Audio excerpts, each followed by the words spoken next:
Okay, we'll call the meeting to order. Welcome everybody this morning. And Lisa, do you want to do the, sorry, Sheila. Lisa sits beside you in the office.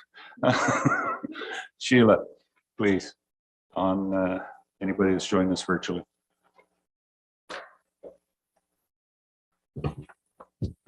Thank you, Mayor Eccles. Before I begin, if you get disconnected, you can dial 1-647-558-0588 and enter meeting ID 891-5626-2480. It should be noted for members of the public that this meeting is being held in 2 locations, on Zoom as well as being live streamed on YouTube. Both members of staff and council have been briefed on the various features of the Zoom meeting software. Members of council and staff will be raising their hands to speak. For members of the public, if you require any technical assistance at any point during this meeting, you can send a chat message to me, Sheila Ferguson, Communications Coordinator, and I will attempt to assist you. Thank you, Sheila, very much. Before we proceed, if you could, let's please rise and take a moment of reflection on our work today.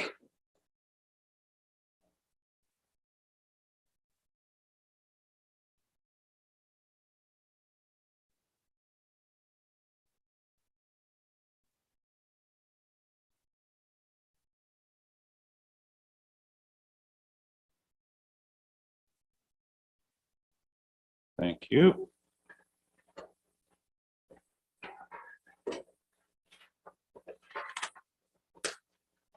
I will ask, is there any declaration of pecuniary interest or general nature thereof from any of the members? Councillor Forrester Scott. All right, I declare interest on item 11.1.2 grants to organizations, as I'm currently president of the Newstead Agriculture Society. Okay, thank you. And I will be declaring a conflict with the delegation 4.1. I'll get that paperwork to you in a minute there, Jamie. As yes, I'm president of the West Grey Durham Lions Club. Okay, with that, we will get down to delegations.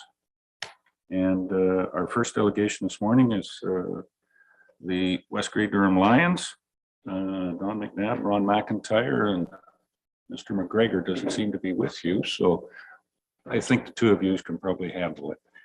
And I will step off and ask Deputy Mayor Hutchison to take forward.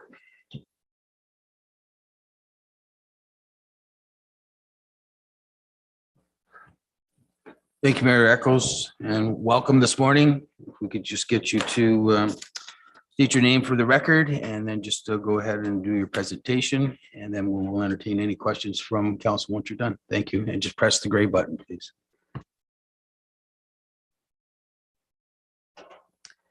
My name is Don McNabb. I am Ron McIntyre. Good morning, and thank you for allowing us to be here today. We are here on behalf of the West Grey Durham Lions Club, as we do have a proposed fundraiser that we would like to discuss with council. The event would be entitled A Saugeen Summer Night, and we would like to host this event on Saturday, September the 9th, 2023, from 5:30 p.m. until 10 p.m. The proposal would include discussions about us wishing to use property for the event, and this would be the Lions Heritage Park, the Heritage Bridge, and the parkette on the east end of the bridge.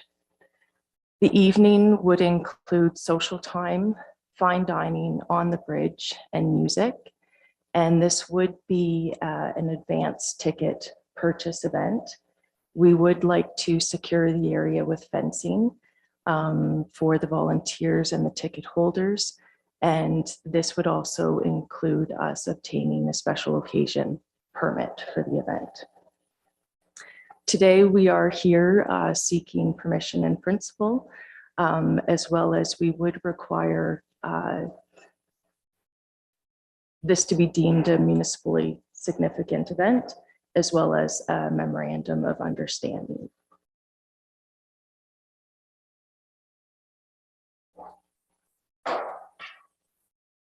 That was tidy. Anything to add? No, that's good. Any comments or questions from council on this? Councillor Hutchison, go ahead, please.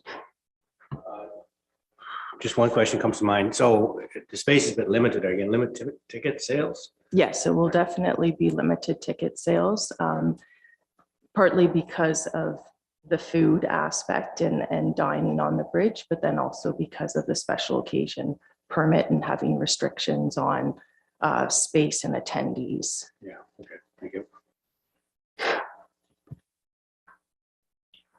Any further comments, questions down here? Councillor Shay. Thanks, Don. That sounds like a great idea. I've heard of people talking about an idea like this for years and thought it's never going to happen. So congratulations for pulling this off or moving this forward. So I take it the bridge would be closed to the public for that evening then? It would be be. advanced notification of some sort. Yes, and that would be another request, is that that area be closed that day to allow us to set up fencing as required, as well as tables and chairs and such. So we would require the park, the bridge, and again, that East End parkette to be closed for the entire day. Okay, thank you. You're welcome. Any other comments or questions? Oh, Councillor Hutchison. Sorry, just a thought on backup plans. So what happens, like, is it rain or shine, or are you proposing a tent, or? It would be shine only, but we have also spoke to Randy, and we have booked the community center primarily for food preparation, but also as a backup plan that if the weather did not cooperate, we would move it to an alternate location. Okay, sounds good, thanks.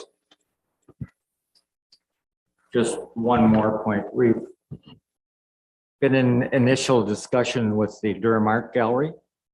So trying to work the art gallery in there, and maybe whatever show they are showing at that time, we'll try to get the people to flow over to the art gallery and back, so that we're hoping to include them also.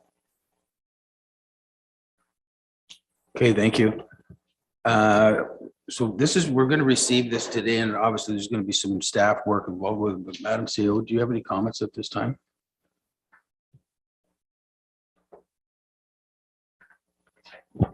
Yes, thank you, Deputy Mayor, and good morning, everyone. I know that staff have been in discussions with the Lions representatives over the past few weeks anyway, quite supportive of this event. So if council is supportive, we'd be happy to proceed with the memorandum of understanding and assist with that declaration of municipal significance. Thank you. To the clerk, I guess this would be an item that would come on an agenda for further discussion. Through you, Deputy Mayor, not necessarily. I think what would be the cleanest way of doing this is I have a motion prepared, basically that declares the event municipally significant and then directs staff to enter into an MOU with the Lions for the Saugeen Summer Night event. Okay, so we will be looking for a mover on that motion. Then if you can read the motion, then I can get what you have there. I can get a mover and seconder, please.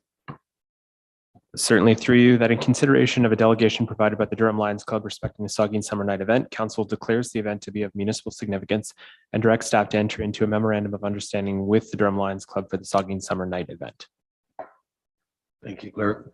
Could I get a mover for that, please? I do see Councillor Noon as the mover, seconded by Councillor Shay. Any comments or questions on the motion? Seeing none, we'll call the vote. All those in favor, if you raise your hand, please. I see all members or council is in favor, none opposed, so that motion is carried. And thank you very much for your delegation. Now there'll be a follow-up from staff, and we'll just be working with staff on towards getting this accomplished. Great, thank Okay, you very thank you. much. That completes item 4.1, and I will be looking to transfer the chair back to Mayor Eccles on 4.2.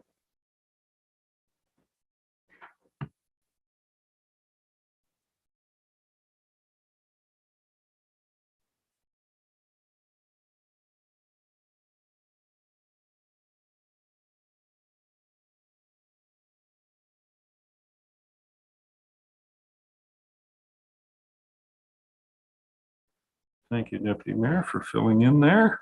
Appreciate that. Our second delegation, Sarah Pelton. Thank you. Good morning, Well, Council. Sarah's virtually. I'm looking in the audience. I'm sorry, I'm not looking on the screen for you, Sarah. She's here. She's here. There she is. Sarah, welcome this morning. Sarah Thank you from for having me.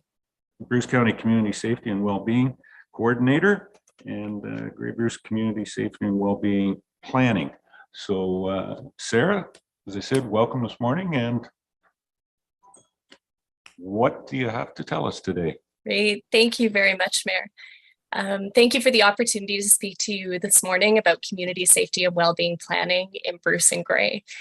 The overall goal of community safety and wellbeing planning is to achieve sustainable communities where everyone is safe, has a sense of belonging and opportunities to participate, where everyone can meet their needs for education, healthcare, food, housing, income, social, and cultural expression. The eventual impact of this is a reduction in crime. So what does this mean and how are we working towards this goal in Bruce and Grey? Next slide, please.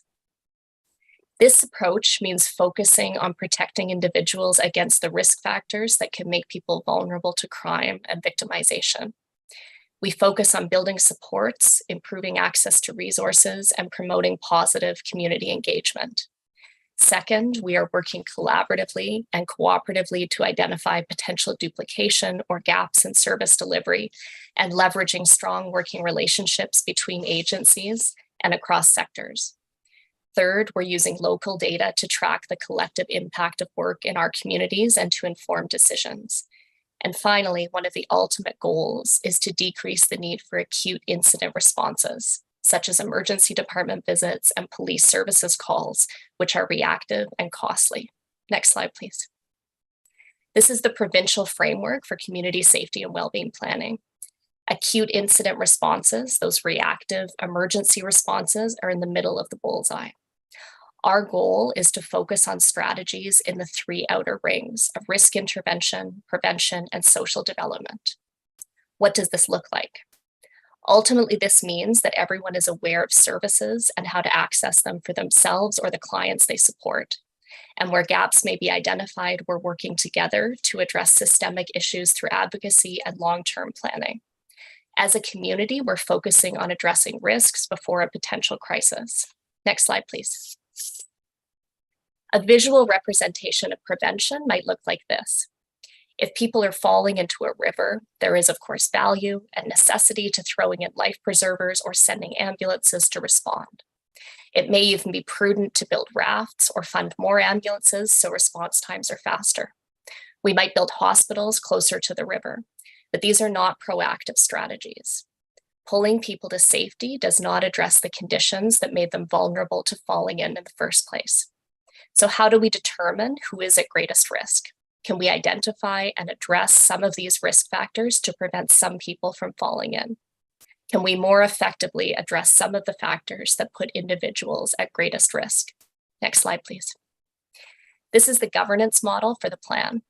Over 70 partners, including municipalities, Bruce and Grey counties, member municipalities, police services and police service boards, health, education, community services, and other agencies working across both counties came together and continue to serve on the advisory committee for this project. Next slide, please. How did community safety and wellbeing planning start? Under the Community Safety and Policing Act, community safety and wellbeing plans were legislated for all municipalities in Ontario. The Ministry of the Solicitor General has identified some of the benefits as an increased understanding of risks, enhanced collaboration and communication, increased coordination and access to services, and finally, a reduced reliance on incident responses such as police service calls and emergency department visits. Next slide, please. For your reference, I've included links to the Community Safety and Wellbeing Plan for Bruce and Grey, which includes community survey results and data gathering, identification of areas of priority, and a broader discussion of the process and the background of planning, as well as the indicator report, which is the data framework and includes key indicators from public health, emergency department and police service call data, 211 call trends, and employment data, among others. Next slide, please.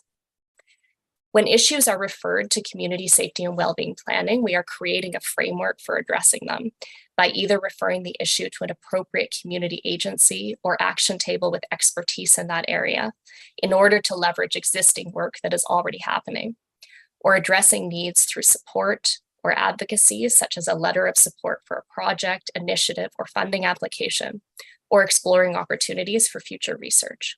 Next slide, please. Where possible, action tables aligning with our top priority areas are existing organizations or collaborations. The Community Drug and Alcohol Strategy is the action table for addictions and substance use. The Bruce Gray Poverty Task Force is the action table for employment and income. The Homelessness Response Table is the action table for housing and homelessness. The Mental Health Action Table is currently in development, and the Crime Prevention Action Table was recently established, and this brings together representatives from community agencies, police services, and several interested members of the public. Next slide, please. We are also creating an assessment tool which will help organizations identify and promote protective factors to help mitigate risks that make people vulnerable to crime and victimization.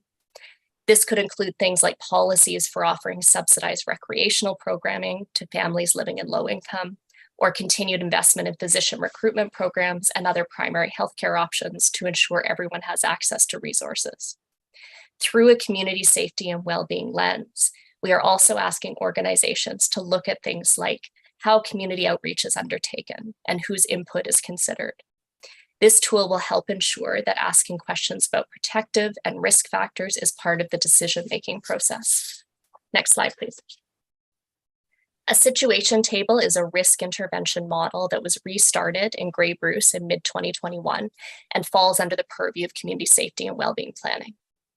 Representatives from over 20 local agencies meet weekly to present high-risk situations for discussion, determine appropriate supports needed for an intervention, and respond within 48 hours. This process does not take the place of ongoing case management or long-term support, but is designed to avert a crisis. Next slide, please. 27 situations were presented in 2022, and we've had 9 so far presented in 2023. The expertise of those at the table is used to determine if a situation meets the criteria for acutely elevated risk. This means that chronic conditions have accumulated to a point of crisis, or new circumstances have significantly increased the risk of harm or victimization. And one agency does not have the resources alone to respond to this situation, so they bring it to the situation table. Determining acutely elevated risk is a judgment call. The group votes to determine if a situation meets this criteria, and if so, the agencies work together to determine the appropriate response to address immediate needs. This model depends on trust, collaboration, and strong working relationships between all agencies at the table. Next slide, please. Data from the situation table helps us to identify top risk factors that make people vulnerable to crisis, as well as supports and agencies that are most frequently offering assistance in these situations. We may eventually be able to compare our data with other areas in Ontario, which may help us to better understand unique approaches to risk mitigation in rural communities. The top 3 types of service mobilized in 2022 situations were related to housing, addictions, and mental health supports. Data from other situation tables and research on this model suggests that the long-term benefits include a decrease in emergency department visits and police service calls, and an increase in collaboration between agencies. This is one strategy through which we are bringing together resources and generating solutions to help avoid potential crises in our communities. Next slide, please. In the last year, community safety and well-being planning in our region has focused efforts on branding, building a new website, creating social media templates, and a one-page summary of the goals and activities of this work.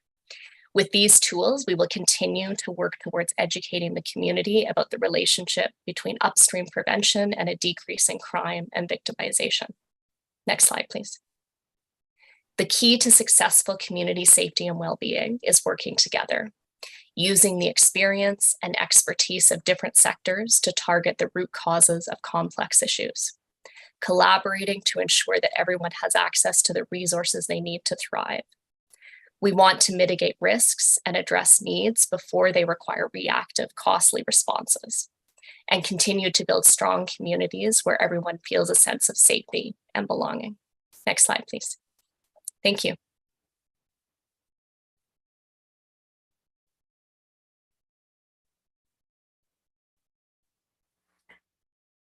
Thank you very much. Sarah, great presentation. You've asked for questions and comments. Sometimes you got to be careful what you ask for, especially coming from this table. But I will open it up. Is there any questions on this very informative and well-purposed? Go ahead, Councillor Shea. Jeff? Thank you, Mayor. And thank you for the presentation, Sarah. This was very informative. The title of the presentation is Community Safety and Wellbeing Planning. So is this process in the planning stage, or is this moving towards the implementation stage? Yeah, thank you for the question. So the initial legislation required that we put together a plan and submit it to the Ministry of the Solicitor General, which has been completed. Recently, under the direction of the Advisory Committee, I created a letter on behalf of the Advisory and Steering Committees for the Ministry of the Solicitor General to ask about expectations for next steps, particularly around funding and whether there are further deliverables or requirements in the future. At this stage, what we're looking at is ensuring we have action tables for all 5 of our priority areas, ensuring we have assessment tools, ensuring we have consistent data gathering so that we can begin to look at the collective impact of the work that's happening and address any gaps or issues that we see.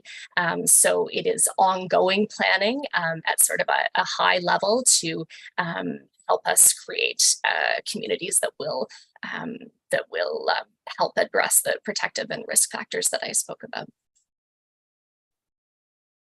Thank you. So at this point, there are no additional funds or resources allocated to this project. We're just redeploying or rearranging existing resources. Is that correct? That's correct. So the project is currently jointly funded through Bruce and Grey counties, which funds a part-time coordinator position and includes the facilitation of the situation table. I did invite Anne-Marie Shaw, the Director of Community Services, to join us on the call to respond to questions, and she may be able to speak a little more to the future sustainability of the project. Good morning, Council. As Sarah has stated, there is a ongoing funding for a coordinator position. This position is to ensure that what we have identified in the plan can be implemented, and also importantly to continue the great work of the situation table. The situation table is very important in bringing together various agencies in order to assist people that might be experiencing crisis. So right now that is continuing. So if I understand correctly, there are some resources being deployed at the coordination level, but not necessarily at the frontline level. So the purpose of the plan is actually to coordinate. So what happens is it's the individual groups that Sarah spoke to that those are the on the ground resources that are already happening in our community. The Poverty Task Force has been established for close to 10 years. Our Drug and Alcohol Committee has been established for a very long time too.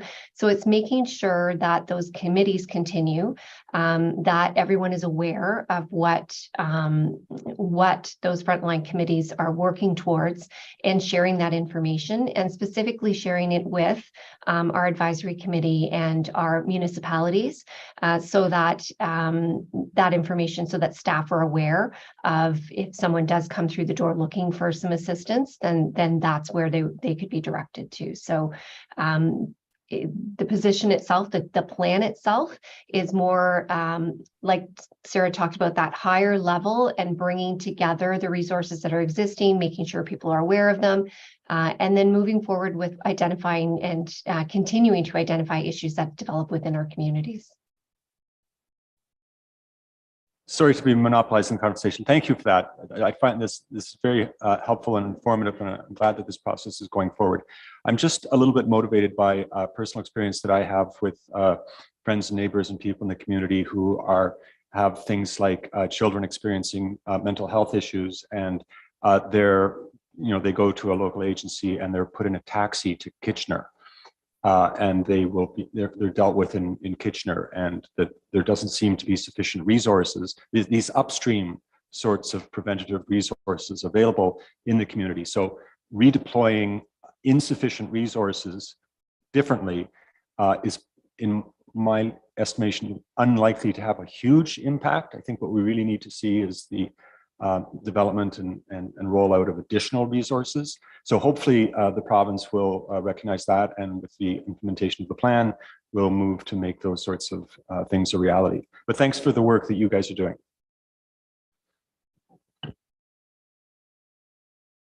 Anything further? Deputy Mayor Tom?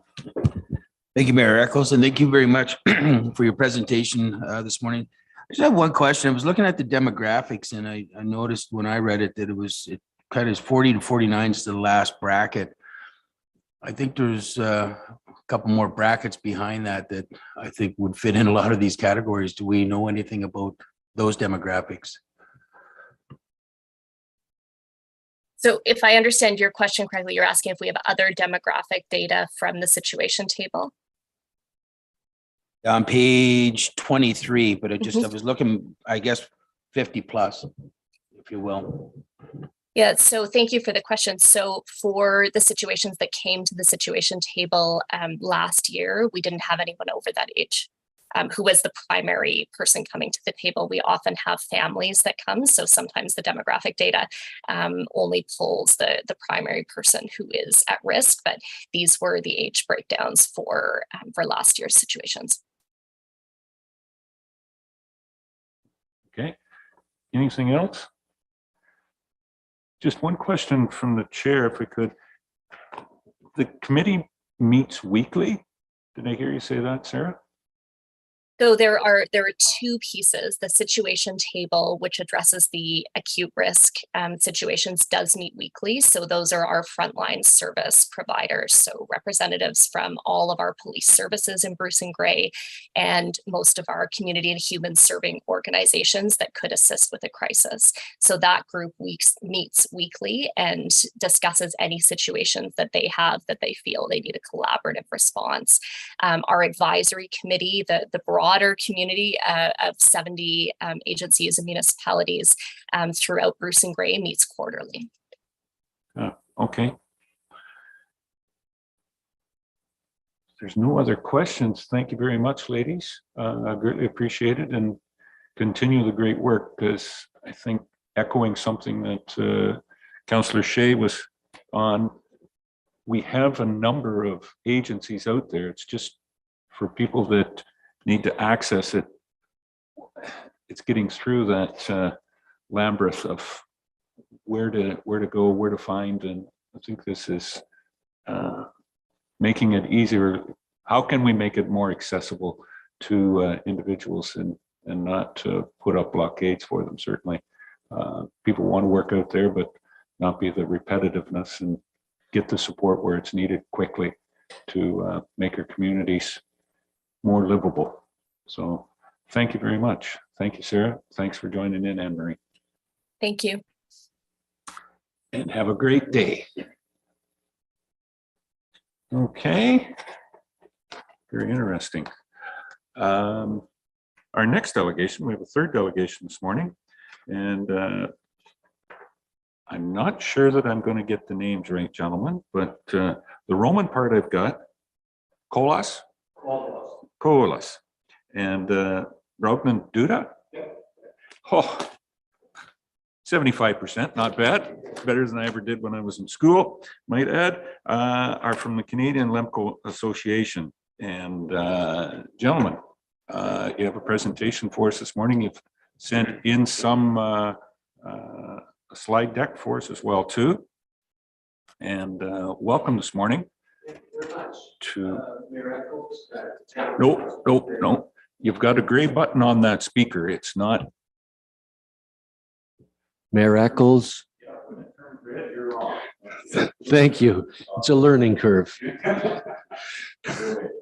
Third time, Mayor Eccles, Town Council, thank you for the opportunity to hear our request. We, the CLA, ask council to return old block 66 and a portion of block 67 plan subdivision 1097 that are located directly between our property block 60 and concession road 10 to CLA block 60. The above strips of land were transferred from LRDC to the township of Bentinck in 1994 for the purpose of road widening, grade and curve improvement on the township deviation street A. And then later, along with block 68 and parts 6 and 7, were assumed as road allowance and incorporated into the township of Bentinck road system.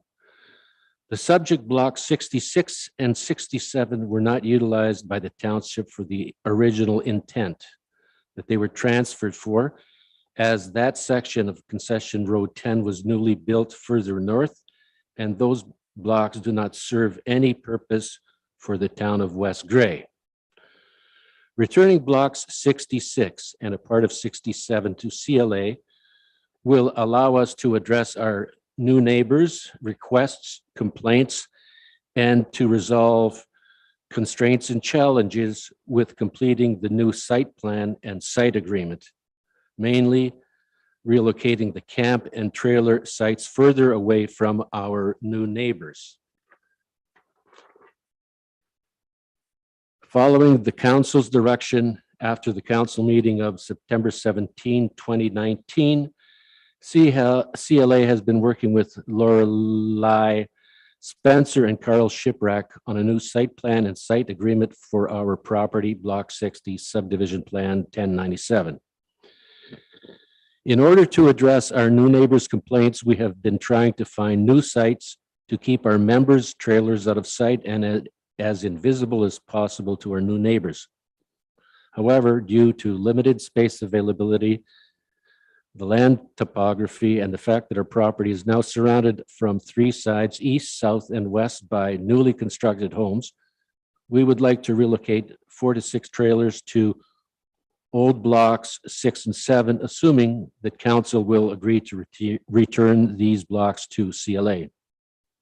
As a good steward of the land, CLA has been maintaining and keeping that strip of land clean for the past several decades until present.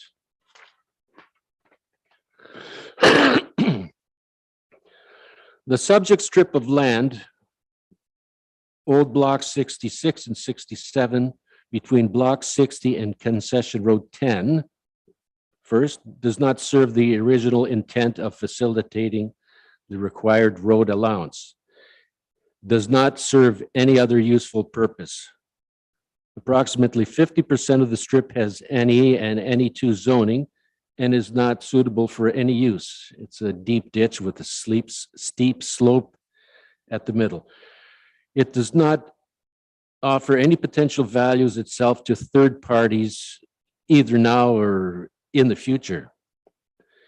LRDC transferred blocks from both the north and south sides of concession 10 to the township for the total amount of $2 and other considerations.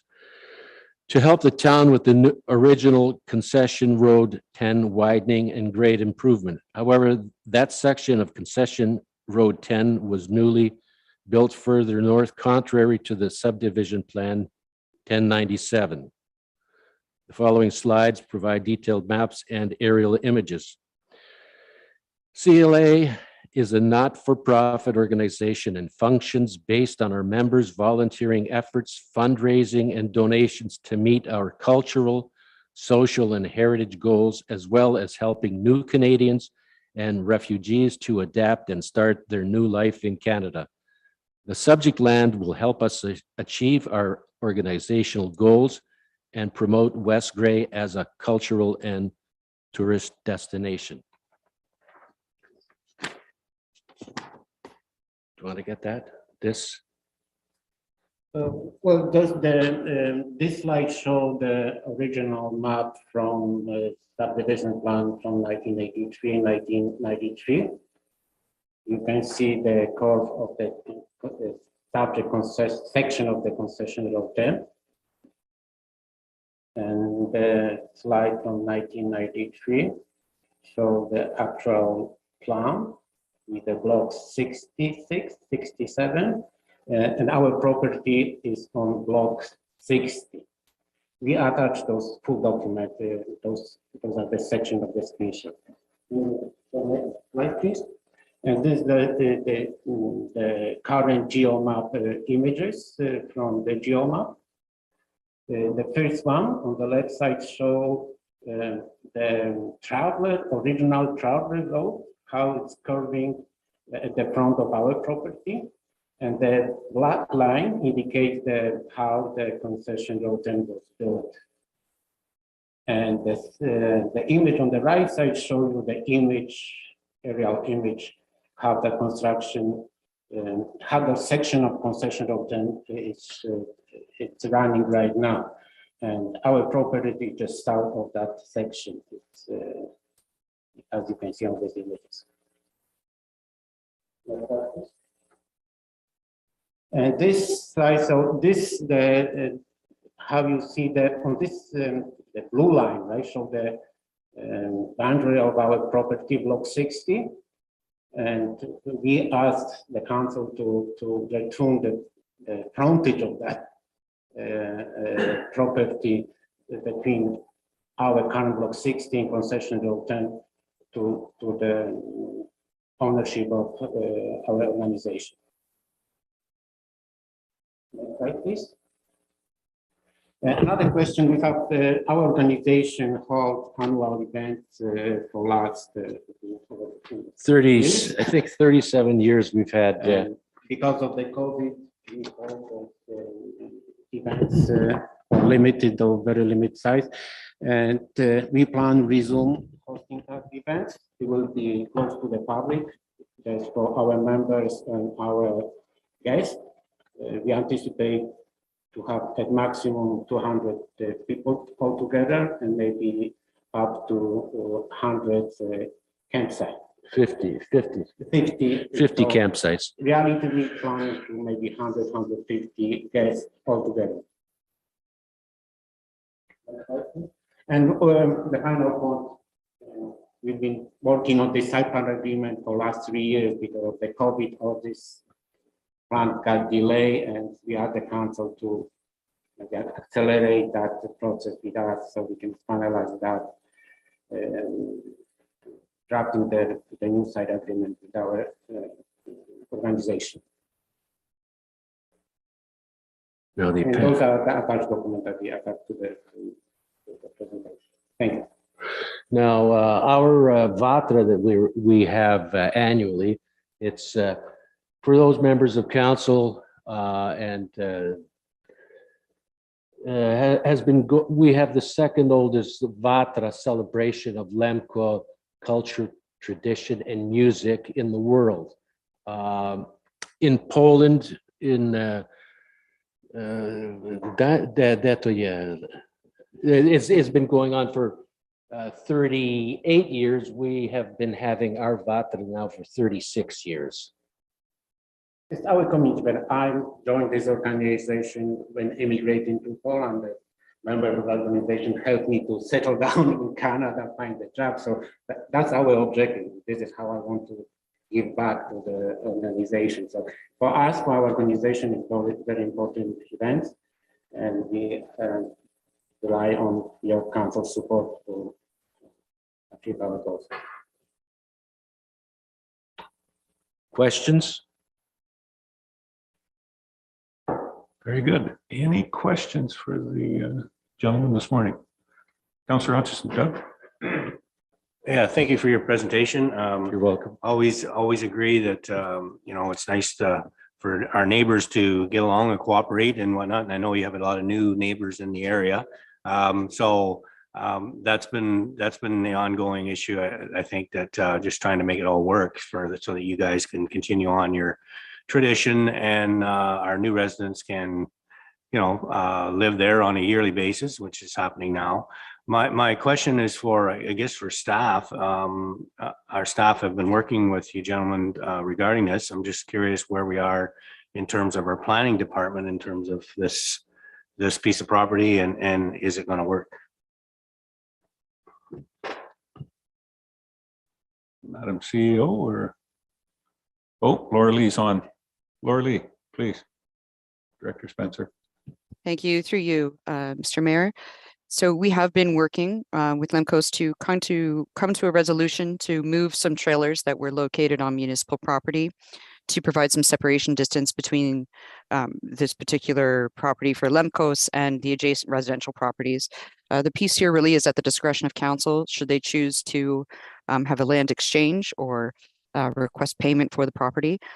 In order for the site plan agreement to proceed, I think that's been aptly pointed out by the delegation, by Mr. Colos and Mr. Duda, that there needs to be some response with respect to whether or not there is an appetite for council to have those lands declared surplus and provided to the other individual, and what that might look like in terms of a tender under the disposal of lands bylaw.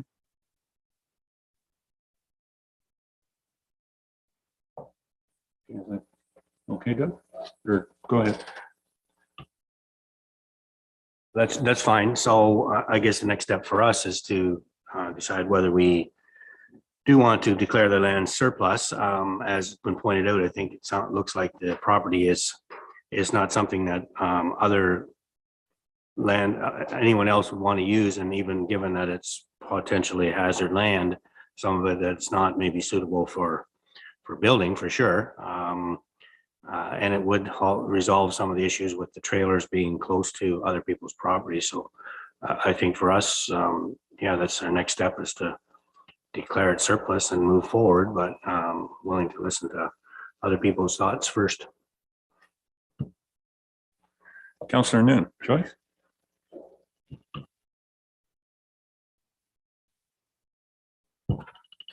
Well, thank you, Mayor. A question again to Laura Lee. If by chance we do declare this land as surplus, is there any restrictions from Lemco using the land for the recreational use with trailers and so on and so forth on that property? Yes, so thank you, and through you, Mr. Mayor. There are zoning restrictions on the property, so the placement of trailers or structures of any kind are not permitted within the natural environment zone. The entire portion of the property in question presented through the delegation is not entirely zoned natural environment or natural environment 2. There is still some open space zoning and agricultural zoning in effect on the property. This has been presented to council in the past, that has been discussed with respect to what the types of uses and options to go forward.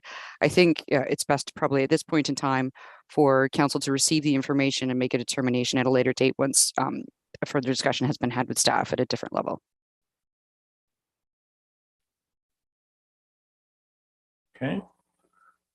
Anything further? I think staff have made the best. We haven't heard from the roads department with the amount of development going there, whether there's any further use. I mean, that's what it was back in 1993, 94 when the was there for that road to be redeveloped, and with the amount of traffic that's there, whether there is any need to be able to use that for road upgrades. I think at this point in time, we would be best to say thank you very much, and you'll be hearing back from us in a short order on how we can get forward with this program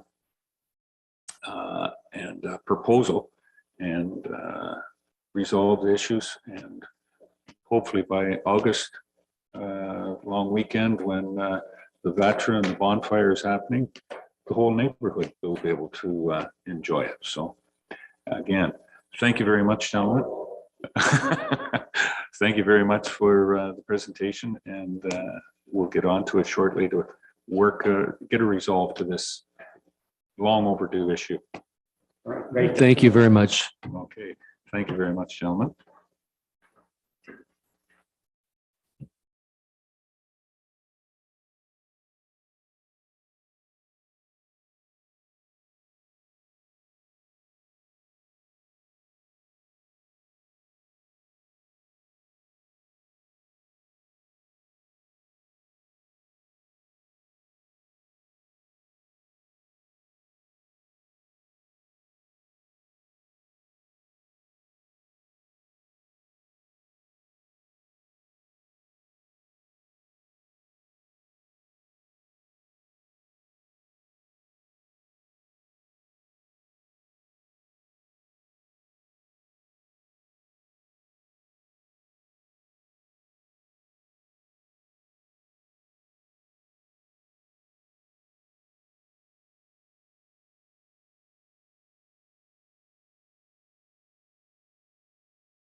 And did I say all of that without the microphone on? Sheila, tell me I didn't. Oh, good. Okay. So for that, motion's moved and seconded. Any questions? Call the question. All those in favor? Any opposed? That is carried.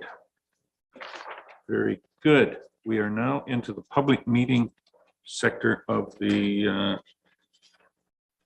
proceedings today.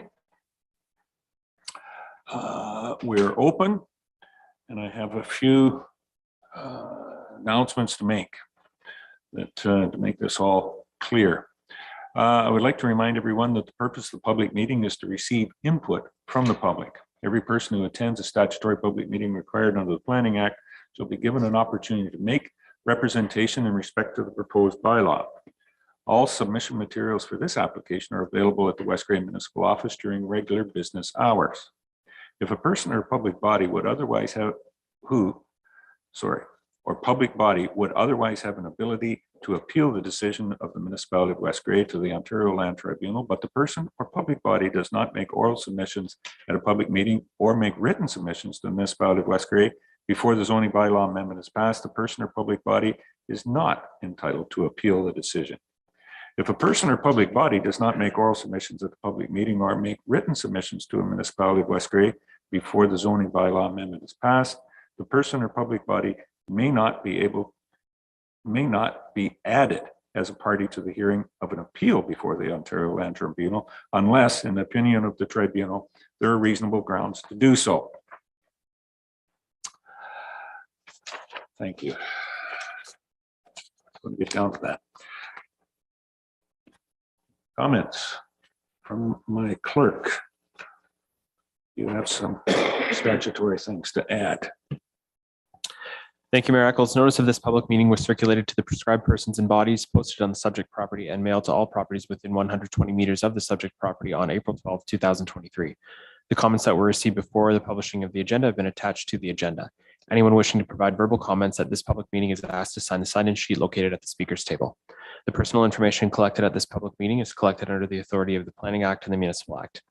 The information collected will be used to complete the zoning bylaw amendment process and will form part of the public record. Questions about this collection should be addressed to me, the Director of Legislative Services / Clerk. If you wish to be notified of the decision of the Corporation of the Municipality of West Grey on the proposed zoning bylaw amendment, you must make a written request to the Municipality of West Grey, care of the Director of Legislative Services / Clerk. Thank you, Jamie. And just so we're very clear, this is zoning amendment 10, 2023, Mark Dunstan and Caitlin Dunstan. And comments, presentation from the Manager of Planning. Laura Lee, are you with us? Yes, There thank we you. are.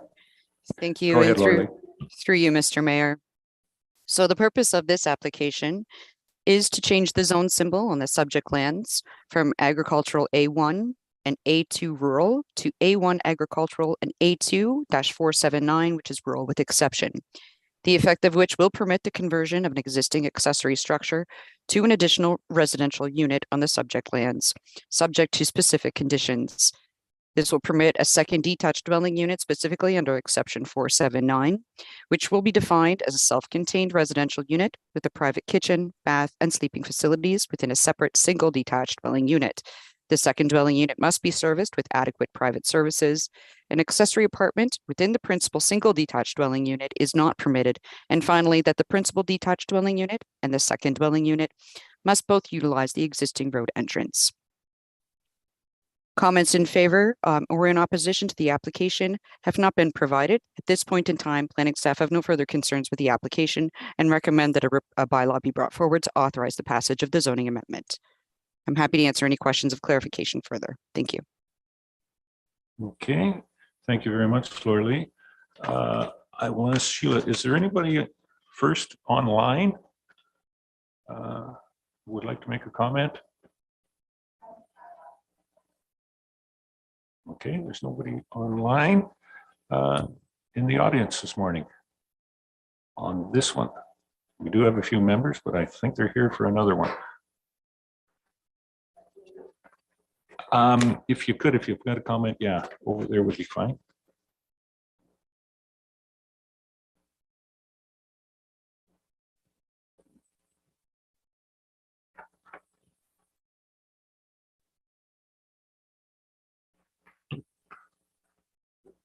Thank you, Mayor and Council. Please be patient with me. I haven't done this before, so I'm really not sure what you want from me. But essentially, for the zoning bylaw for 241315 concession 16, farm to build a second residence on it, which in October 2002, Ford passed a provincial saying that you could build up to 3 residences on one property. So without getting bylaw amendments from your municipality. I figured coming through here would be the best way to do it. And just for the record, I should have asked for you to give your name before you presented.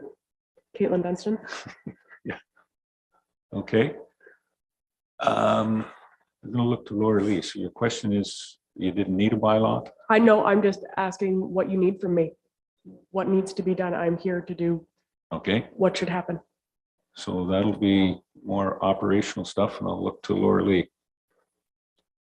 Thank you. And through you, Mr. Mayor, just as a point of clarity for the public and for council in general, what happened in the fall of 2022 relates to fully serviced settlement areas and does not apply to rural areas at this time. There is no law in effect that would prevent going through a zoning amendment to have more than one dwelling unit on the property at this time. So the zoning amendment is required. So should council choose to pass the bylaw later today during the council meeting, there will be a 20-day appeal period. Provided no appeals are received, the zoning amendment would be in full force and effect, and at which point in time the applicant would be permitted to obtain a building permit. Okay, clear with that part of working with the Yeah, no, planning I department? planned on working with the municipality the whole time. I just wasn't sure. And I posted, I think what Laura Lee gave me and took a photo of it so everyone knows that this is available and on the 16 concession if anyone wanted to see it or read it. I also have a rough sketch of an idea of, I don't know if you guys want this much information or need this much information to pass around to look at. We've got it in our package. Okay. Yep, a lot of that was passed here. Okay. So this portion is just the public. We won't be making any decision on it until later on. Okay. And yeah, there'll be a bit more work, I believe, with Laura Lee. Okay. As we go forward for if it was to go forward and whatnot. Okay. Good. You need nothing else from me. We're good? Other than there may be one question here, and I'm going to look towards Doug, and I don't know whether it's going to you, Caitlin, or whether it's to Laura Lee. Doug, Councillor Hutch. Yeah, it's a question for Caitlin. Caitlin, so it says in here that you're converting an existing accessory structure to build a secondary unit. Can you explain what that is? Existing accessory structure conversion, you're converting an existing. I'm not sure what that means, but there is an existing residential structure on the farm. And I would like to build a secondary residential structure on the farm, which would be 150 meters away from that house. Okay. Doug, your microphone. Just before you go any further, I'm just wondering, there is another one that has that? I'm not sure this is the Dunstan one that has the, Says concession 16. Second bullet, effective which will permit the conversion of existing accessory structure to an additional residential unit on subject lands.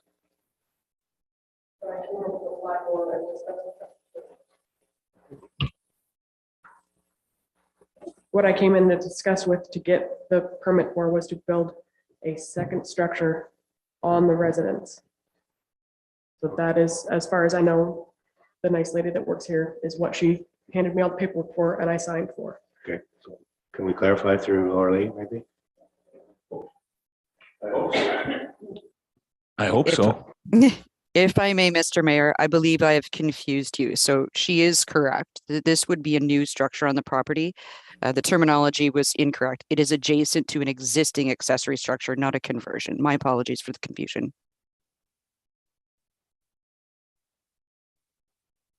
Go ahead. One further comment, and I'm sure Caitlin probably knows this, but I just, for the general public, when people put a second additional residential unit, ARU they call it, on a property, going forward, if they decide to sell that property, they have to sell it as 2 units unless they go through some kind of severance. And I think that becomes sort of complicated when you have additional secondary unit that's maybe sharing services, sharing driveways and whatnot. So hopefully people going forward understand that if they're putting a secondary unit on their property, that when they resell, they have to sell the whole thing, the whole property, rather than getting into, okay, now I want to sever that piece off.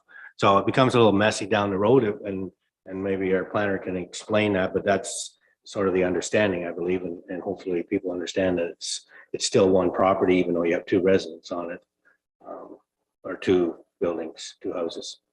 Right. Certainly, if you'd like to. Go. Just not that anything has been decided, but as far as if possible resell or passing down, because I have a son, eventually sometimes older people move into a secondary residence, like a lot of dairy farmers around, having 2 homes on a farm, or if it need to be tore down by heavy equipment operator, which is the father of my son, to rip down a house to make such things happen. Things are possible and able to change going through council. Is that a possibility rather than just leaving something set in stone, saying that building a secondary house is something that's permanent? It's not necessarily that way for life.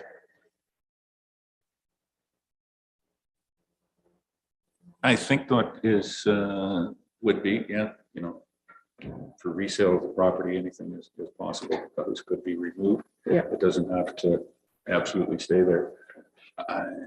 Maybe Laura Lee wants to make a comment on that portion of it as well too. Laura Lee?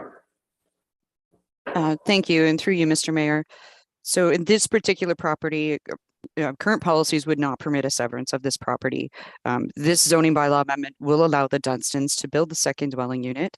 I believe, if I can follow the councillor's direction, is that the cautionary measure here is that all of you would be registered on title if there is a mortgage, and the ability for this property to be severed under current policy would not be permitted down the road. But that does not mean that the structure needs to be removed. It's just a cautionary measure that all of the individuals that are there, it would have to be sold as an entire property, but it does not require removal of the structure.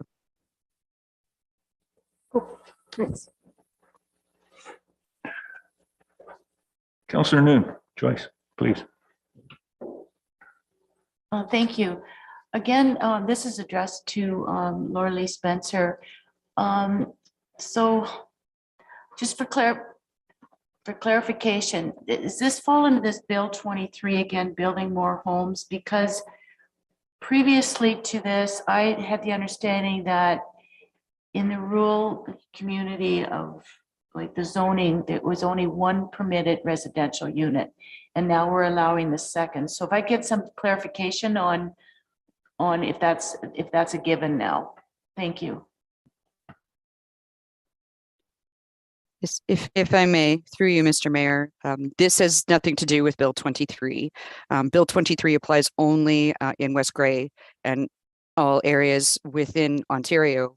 Fully serviced settlement areas are allowed 3 units. 2 additional residential units or ARUs. The reason this zoning amendment is before you is that the county plan does allow for flexibility in terms of the ability to have a second dwelling unit on the property, but we do not allow that as of right, and we evaluate each of them for a variety of conditions, minimum distance separation, etc., to ensure they're within the farm cluster. So it is not permitted as of right, hence the application before council to consider today.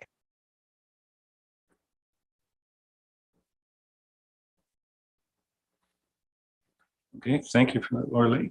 Anything else on this one?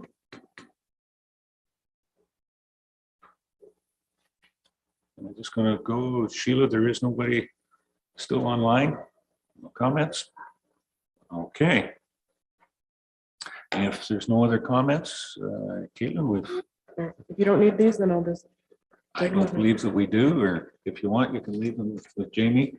He's a collector of paper. He really likes that. I was just told to bring it to prove that I posted it. Yeah. I can do that. Yep, we're good. Again, thank you very much for your comments, Caitlin. And no further comments on this, then I'll declare this public meeting closed at 10:01. Yes. Oh, Caitlin?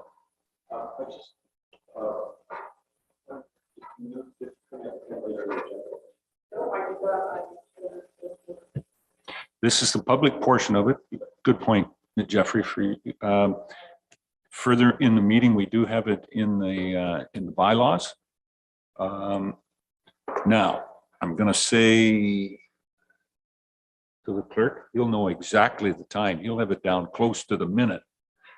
No, I can't say. We may get to that by it's 11.3. What are we on? Page 42 right now, and 11.3 is 172 of a 275 page package. It'll probably be closer to noon before we get 11:30. You may, yeah. There's no comments. You're quite welcome to stay and enjoy the invigoration of a full council meeting, Caitlin, but certainly up to you. But it will be the bylaw to go forward. But this is just the public process of the meeting and the process of the Planning Act. So good point. Thanks, Jeffrey. All right. That puts us on to the next point of the public meeting, which is zoning amendment 12, 2023, Grind, Kaufman and Glenn. So we'll make that the meeting is open at 10:03. And Sheila, do you want to make comments on how anybody can participate out there online, if there is anyone?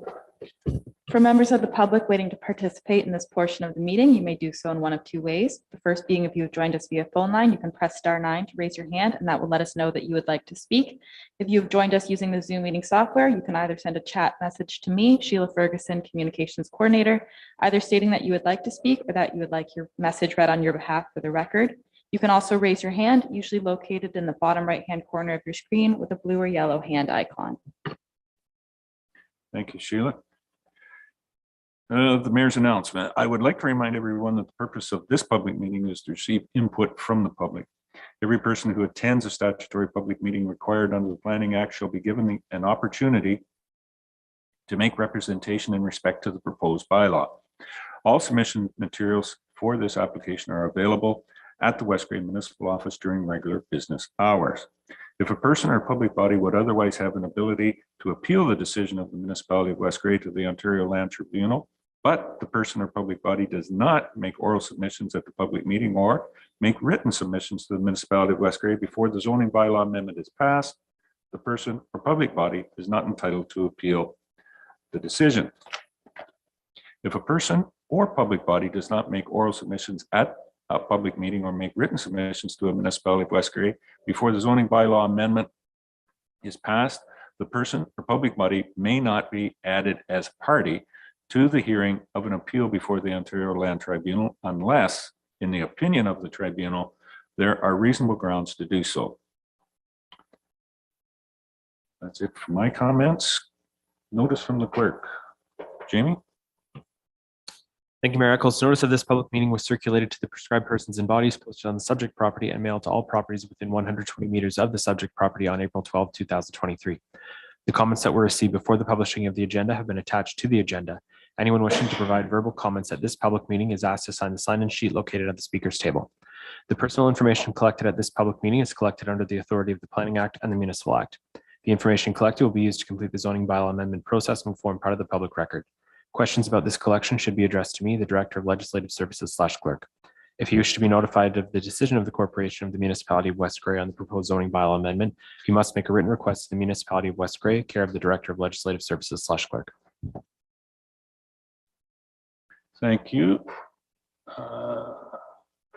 Clerk, presentation from the Manager of Planning and Development, Laura Lee. Thank you, and through you, Mr. Mayor. Just to give council reference at this point in time, this is in consideration of a staff report for specifically files at 8/12/2023.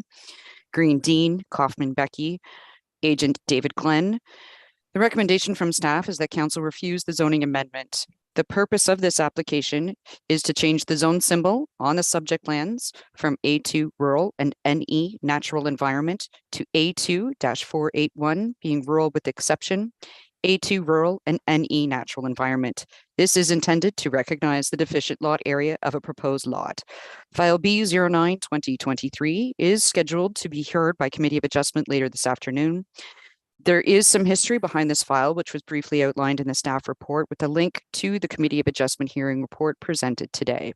This file has been before the Committee of Adjustment and subsequently was denied and appeared before the Ontario Land Tribunal later as a result of the application. In essence, at the end of the day, council may choose to accept comments from the public at this point in time. However, staff are recommending that until such time as the Committee of Adjustment has made a decision on the application in terms of the severance itself, that it is imprudent that that decision be made prior to the passage of this zoning bylaw. I'm happy to provide further clarity because there is some history to this file.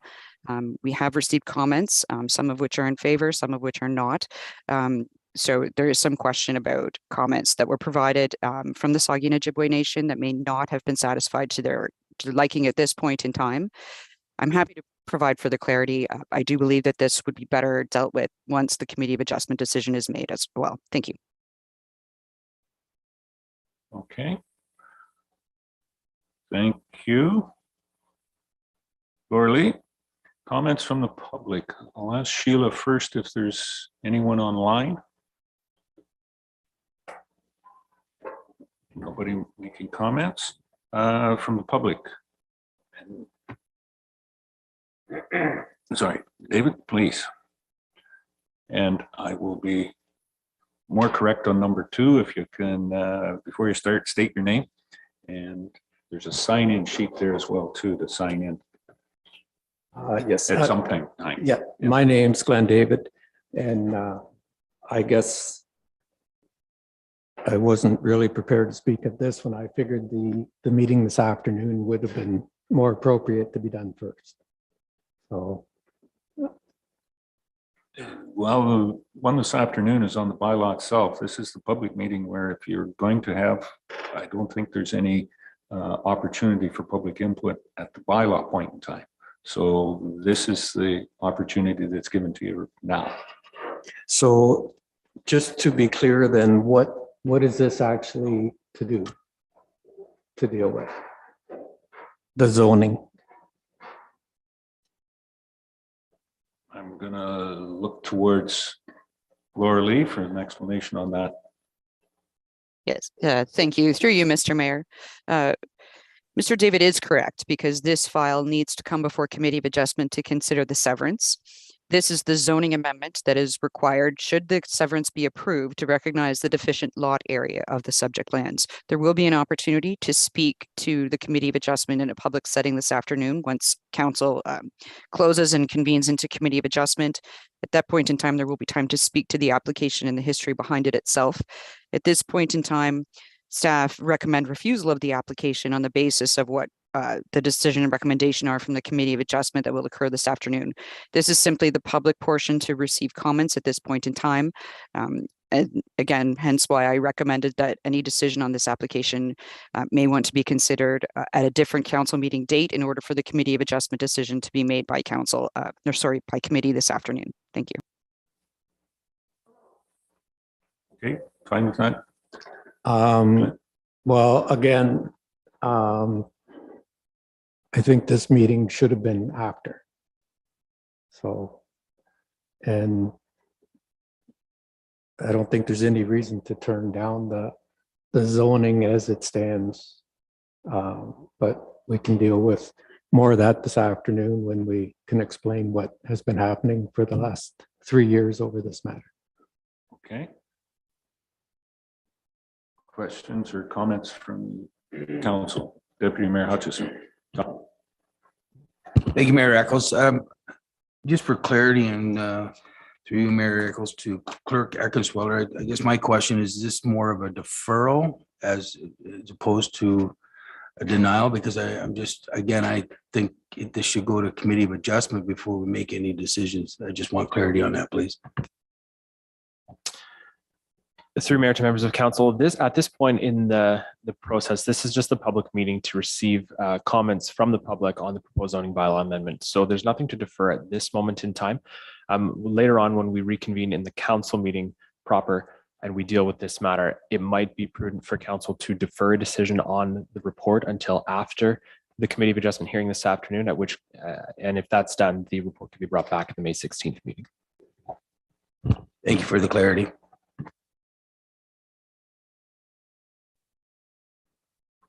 Any further comments then at this point in time with the direction we're taking? All right. Nothing from anyone else. Okay, and there's nobody online at this point in time, Sheila, with comments? Okay.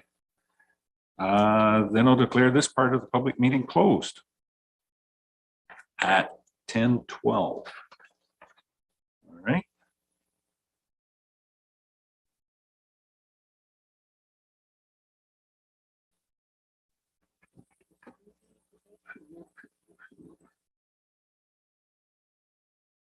All right, zoning amendment 13, 2023. Orsius. I'll declare this part of the public meeting open at 10:13 and ask Sheila for comments from anyone participating remotely.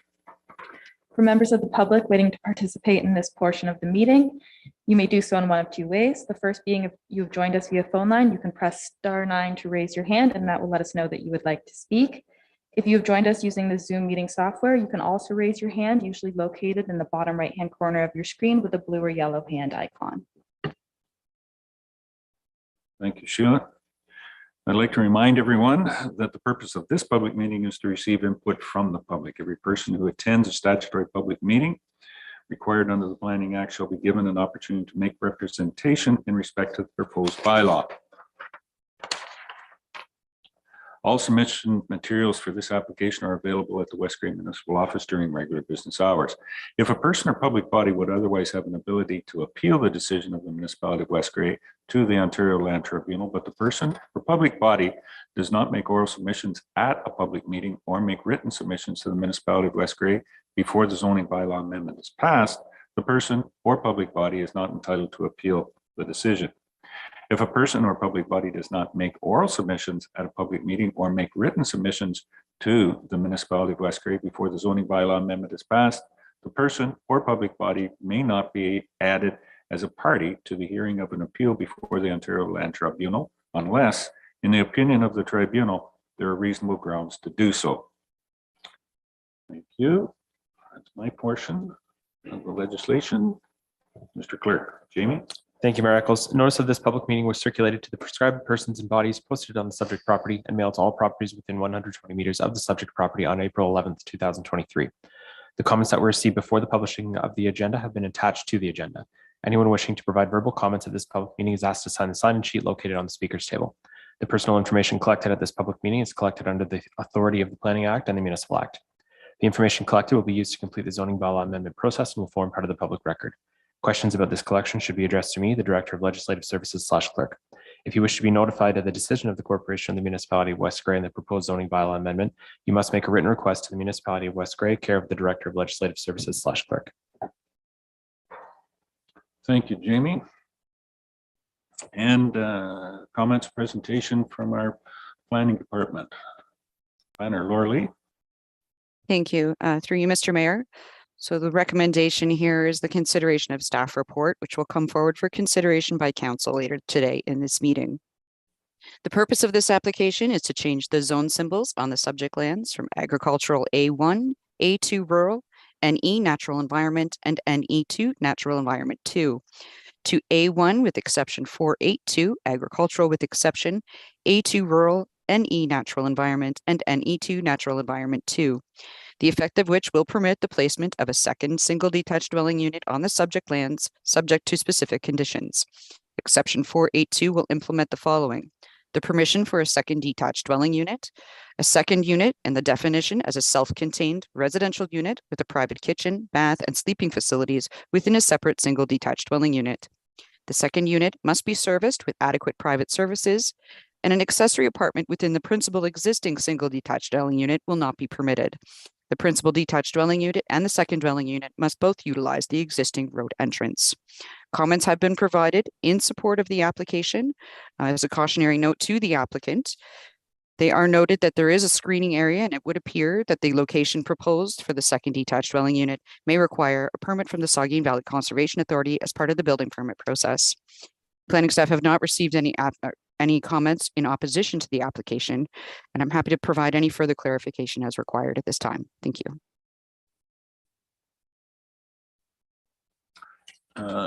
Thank you, Laura. And I'll ask Sheila, is anybody online for comments? Very good. I will ask, is there anybody in the audience this morning who would like to speak on this one? Any comments or questions from council? No?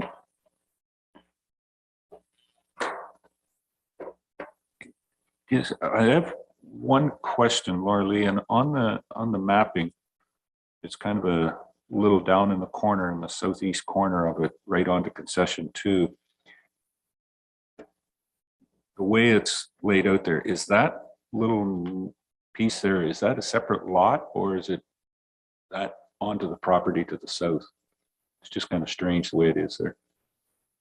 Yes, and through you, Mr. Mayor, that is the property with the partial frontage on concession 2, which would be to the east end of this property, is a separate detached lot. Okay. Very good. All right. That's enough clarification for myself. No other questions? No comments from online? Then I'll declare this portion, this public meeting closed at 10:18.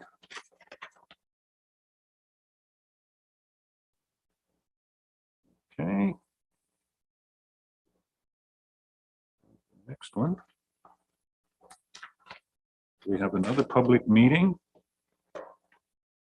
for zoning amendment 14, 2023, Logan. And I will declare this one open at 10:19. And I want to give everybody the ideas on how to participate virtually, if you can. Sheila? For members of the public waiting to participate in this portion of the meeting, if you have joined us via phone line, you can press *9 to raise your hand, and that will let us know that you would like to speak. If you have joined us using the Zoom meeting software, you can also raise your hand, usually located in the bottom right-hand corner of your screen with a blue or yellow hand icon. Thank you, Sheila. I'd like to remind everyone that the purpose of this public meeting is to receive input from the public. Every person who attends a statutory public meeting required under the Planning Act shall be given an opportunity to make representation in respect to the proposed bylaw. All submission materials for this application are available at the West Gray Municipal Office during regular business hours. If a person or public body would otherwise have an ability to appeal the decision of the municipality of West Grey to the Ontario Land Tribunal, but the person or public body does not make oral submissions at a public meeting or make written submissions to the municipality of West Grey before the zoning bylaw amendment is passed, the person or public body is not entitled to appeal the decision. If a person or public body does not make oral submissions at the public meeting or make written submissions to the municipality of West Grey before the zoning bylaw amendment is passed, the person or public body may not be added as a party to the hearing of an appeal before the Ontario Land Tribunal unless, in the opinion of the tribunal, there are reasonable grounds to do so. Thank you. Mr. Clerk, Jamie, you're up.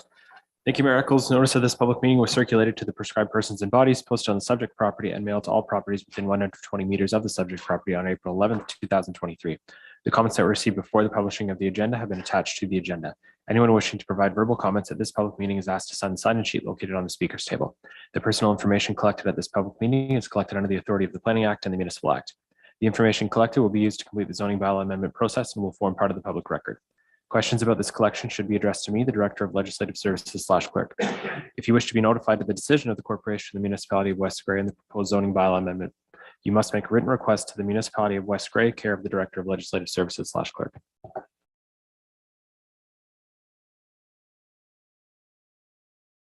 Thank you, Jamie. Presentation by our Manager of Planning Development, Laura Lee. Thank you. And through you, Mr. Mayor. So the purpose of this application for file ZA14 2023 Logan Scott is to change the zone symbol on the subject lands from A3 restricted rural, A2 rural, and NE natural environment to A3 restricted rural, A2 rural, A2 with exception number 459 rural with exception, and NE natural environment, the effect of which will permit the conversion of an existing accessory structure to an additional residential unit ARU on the subject lands, subject to specific conditions. Exception 459 will permit a second detached dwelling unit as a permitted use. The second unit is to be defined as a self-contained residential unit with a private kitchen, bath, and sleeping facilities within a separate single detached dwelling unit. The second unit must be serviced with adequate private services. An accessory apartment within the principal existing single detached dwelling unit will no longer be permitted, and the principal detached dwelling unit and the second dwelling unit must both utilize the existing road entrance. For clarity purposes, this particular dwelling unit is planned to be located above an existing accessory structure. However, this permission will grant the individual as a landowner to determine if that accessory structure is sufficient for that purpose for change of use. If not, they will be permitted to construct an additional structure within that existing location to have a separate single detached dwelling unit. This won't preclude that from happening should they find that the change of use with the existing structure is cost prohibitive. Planning staff have received comments in favor of the application, and no comments of concern have been provided to staff at this point in time. I'm happy to provide any clarity as required. Thank you, Laura Lee. Sheila, is there anyone online that wants to make a comment or questions? Okay. Anyone in the audience? Seeing none. Any of committee, council comments, questions on this one?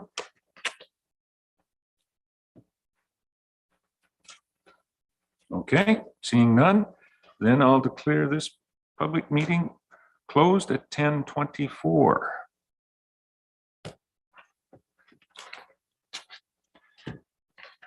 And moving right along, zoning amendment. We have another one at 18/2023, Holloway. So we'll declare this meeting, public meeting open at 10:24. And ask Sheila to give the instructions from anybody that wants to participate virtually.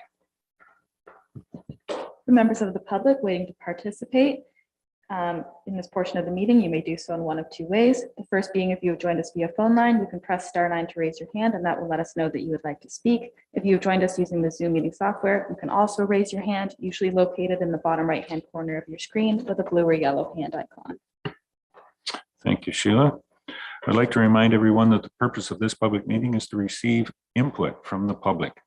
Every person who attends a statutory public meeting required under the Planning Act shall be given an opportunity to make representation in respect of the proposed bylaw. All submission materials for this application are available at the West Grey Municipal Office during regular business hours.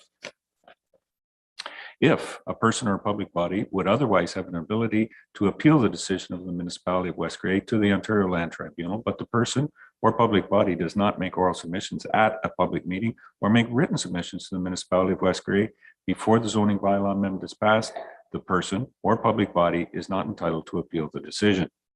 If a person or public body does not make oral submissions at a public meeting or make written submissions to the municipality of West Grey before the zoning bylaw amendment is passed, the person or public body may not be added as a party to the hearing of an appeal before the Ontario Land Tribunal unless, in the opinion of the tribunal, there are reasonable grounds to do so. Thank you. Mr. Clerk, Jamie? Thank you, Mayor Eccles. Notice of this public meeting was circulated to the prescribed persons and bodies posted on the subject property and mailed to all properties within 120 meters of the subject property on April 11, 2023. The comments that were received before the publishing of the agenda have been attached to the agenda. Anyone wishing to provide verbal comments at this public meeting is asked to sign the sign-in sheet located on the speaker's table. The personal information collected at this public meeting is collected under the authority of the Planning Act and the Municipal Act.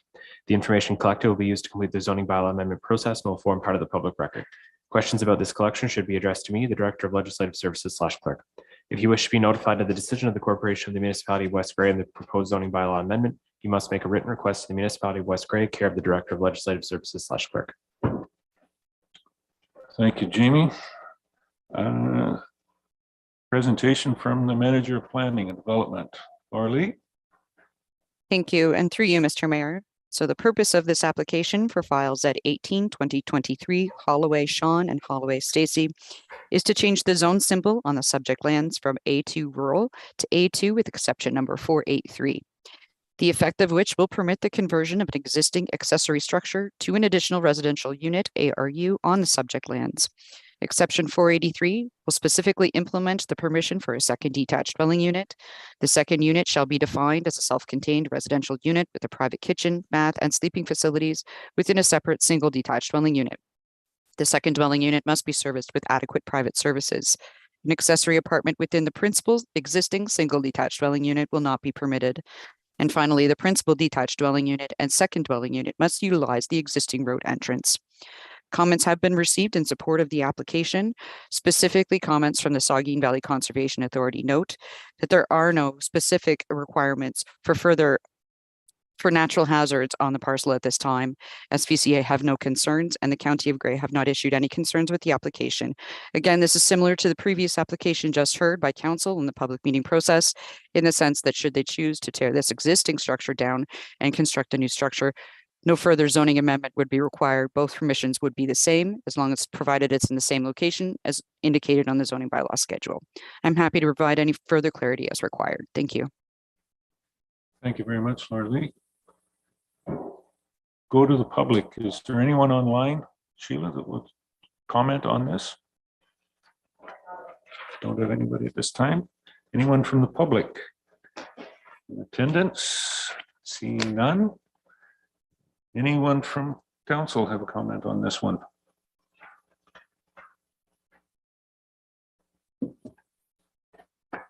No, the other one was certainly, the other couple that we've seen this morning have been on larger portions. This might be towards Laura Lee. The size of this property being a severed portion a number of years ago, am I somewhat familiar with the property? Is there, has it been determined that there would be for infrastructure there enough area for a separate septic system and well for the property? I think it's about, is it 2 acres that's on this property or? Yeah, so thank you through you, Mr. Mayor. There is the opportunity for shared services to apply to this property. As part of the building permit process, they will be required to demonstrate that sufficient private services can be provided to support the accessory structure that they're proposing as an ARU. The property has been previously severed. However, we have looked at minimum distance separation requirements in addition, And based on the information provided by the applicant, there are no livestock facilities that would be within 500 meters of the subject lands that would impede this application. Staff are satisfied that there is sufficient area on the property to accommodate a system. The quality or type of system will be really at the discretion of the applicant to fulfill the building code. Thank you. Thank you very much, Laura Lee. And the other question that I have, and at this point in time, I don't know whether you have opportunity, but lot line separation from where the existing building is, does it change when it is going to be residential designation from basically storage at the present moment? Would that need to be addressed? Thank you. Through you, Mr. Mayor. So the setbacks have been reviewed in terms of what the requirements would be in the A2 zone for the ARU, so to speak. And as long as the setbacks are maintained, which has been reviewed, there is no concern or need to recognize those setbacks at this point in time as part of the zoning bylaw. Excellent. Good. All right. Any other questions, comments? Then I'll declare this public meeting closed at 10:31.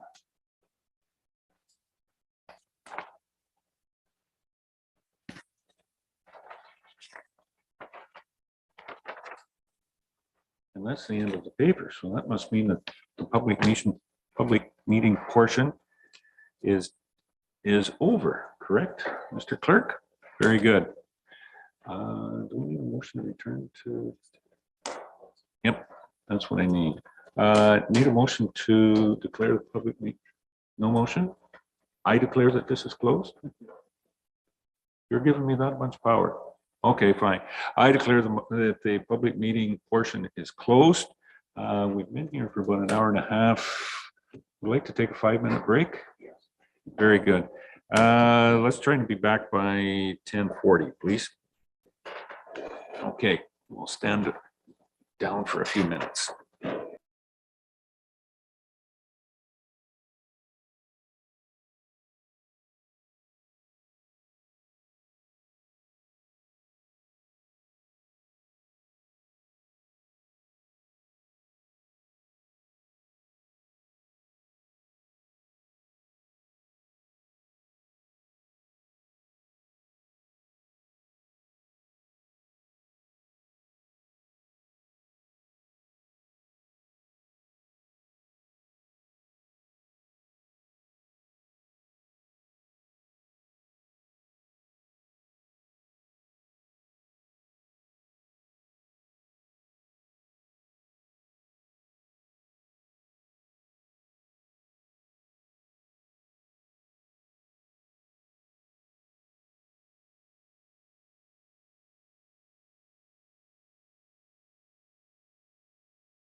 Call the meeting back to order. Thank you, Madam CEO, for me to turn on my microphone. We're down to item number 6 on the agenda, comment period. In accordance with the procedural bylaw, comments will be made to council with respect to specific agenda items, maximum of 2 minutes per person and a maximum of 10 minutes in total for the comment period. Is there anyone in the audience today that would like to comment? Ms. Ratcliffe, if you can give us your name. For the record, it's Marion Ratcliffe, and I'm here to speak to agenda item 11.2.1, now that we've got that number sorted out. Grants to organizations. There's a request there. The second one is for Dark Skies. They've used the slide from my presentation on February 7th, and that's fairly narrow. It just says posters and pamphlets or printed materials. And I would request that while council is considering my request, that we broaden it a little bit, give me some more flexibility. I would like to include the possibility to partner with others towards rental of booth space. Also, it says posters and pamphlets. I don't know if we can say educational materials, so that again, it broadens it in case depending on the ability to use the funds, whether banners might be a better option, just as I say, just to give me a little more flexibility once I have a chance to speak with printers on the best use of money towards that. I think that's all I have to say. Okay, thank you very much, Marion. Anyone else? Any comments online, Sheila? Nobody at this time. It's almost crickets out there in the virtual land today for you. Okay. Any unfinished business? None that the clerk was aware of. So we have none there. Adoption of the minutes. I need a motion to adopt the first special council meeting of March 28th, 2023. I have a mover for that. Moved by Councillor Noon, seconder, Councillor Forster. Any errors or omissions, questions on the motion? All those in favor? Opposed? That is carried. Thank you. Minutes of the regular council meeting, April the 4th, 2023. Do we have a mover and seconder? Deputy Mayor Hutchison, seconder, Councillor Noon. Any questions or comments on that motion? Call the question. All those in favor? Opposed? That is carried. And the minutes of the public meeting from April 4th. Need a mover and a seconder for those. Moved by Councillor Hutchison. Thank you, Doug. Seconder, Councillor Noon. Any questions on that motion? Call the question. All those in favor? Opposed? That's carried. Committee and board reports. You can do all of these at once as received. A motion to receive the committee reports Durham Business Improvement Area, Saugeen Mobility and Regional Transit, Source Protection Committee, and the West Grade Police Services Board from February 13th. Mover, moved by Councillor Forster, seconded by Deputy Mayor Hutchison, to receive those 4 minutes, portions of minutes. Thank you. Any questions on the motion? Call the question. All those in favor? Oh, sorry. All right, before I call it, Councillor Hutchison. Doug? Yeah, just a point of understanding, I guess, on the Saugeen or the Smart Transit in section H, GTR update. It makes a statement that the manager expects to complete this review regarding the GTR, and it mentions to Stephanie Stewart at the County of Bruce. Isn't Stephanie Stewart at Grey County unless she got moved? That I'm not aware of. It was me. I thought maybe it was a typo, but I'm not sure. I think that as far as I know, Stephanie is still working at Grey County, but Smart Regional Transit is located in Bruce, and sometimes they forget that Grey County exists. So maybe as they were sitting in that office in over there, thought, So, Yeah, so I just- guess because it's their minutes, then can we ask that the next, our board member, who is Scott? No, or, got it inside you. oh, it's Doug. Okay, I was Yes. thinking it's Jeff. Okay, Mr. Townsend can maybe ask them to correct that at their next, next meeting. Yes. Okay, just wondered about that. I thought maybe just something that changed. No, as far as I'm very aware, I believe it's, yep, Stephanie is still at the county, and she was last week when we were there at county council. Tom? Okay, I have another question, if I may. go ahead. This, and I'm not sure, I'm not looking at my agenda, I'm looking at the minutes, but is the police board report under the minutes that we're accepting here? Yes? Yes, Okay. yep. So February I had a 13th. question, but I don't know whether we can get a response, but under the, I think this is the chief's report. It mentions that, and maybe the chair can, because he's on that board. The West Grey Police Service left their jurisdiction to assist the Hanover Police Service 57 times in 2022 and the OPP 21 times. Now, I know we have some kind of mutual agreement of helping each other out, but is it totally voluntary that we don't get any reimbursement for the number of times? Or is there something else there that we do ask for reimbursement, given the number of times that we're out of our jurisdiction? The understanding has always been that it would be on a basically reciprocal billing thing, that they help us, we help them. There is legislation in the legislation is there, and there is the ability, if the municipality feels that it's above and beyond, that billing can happen.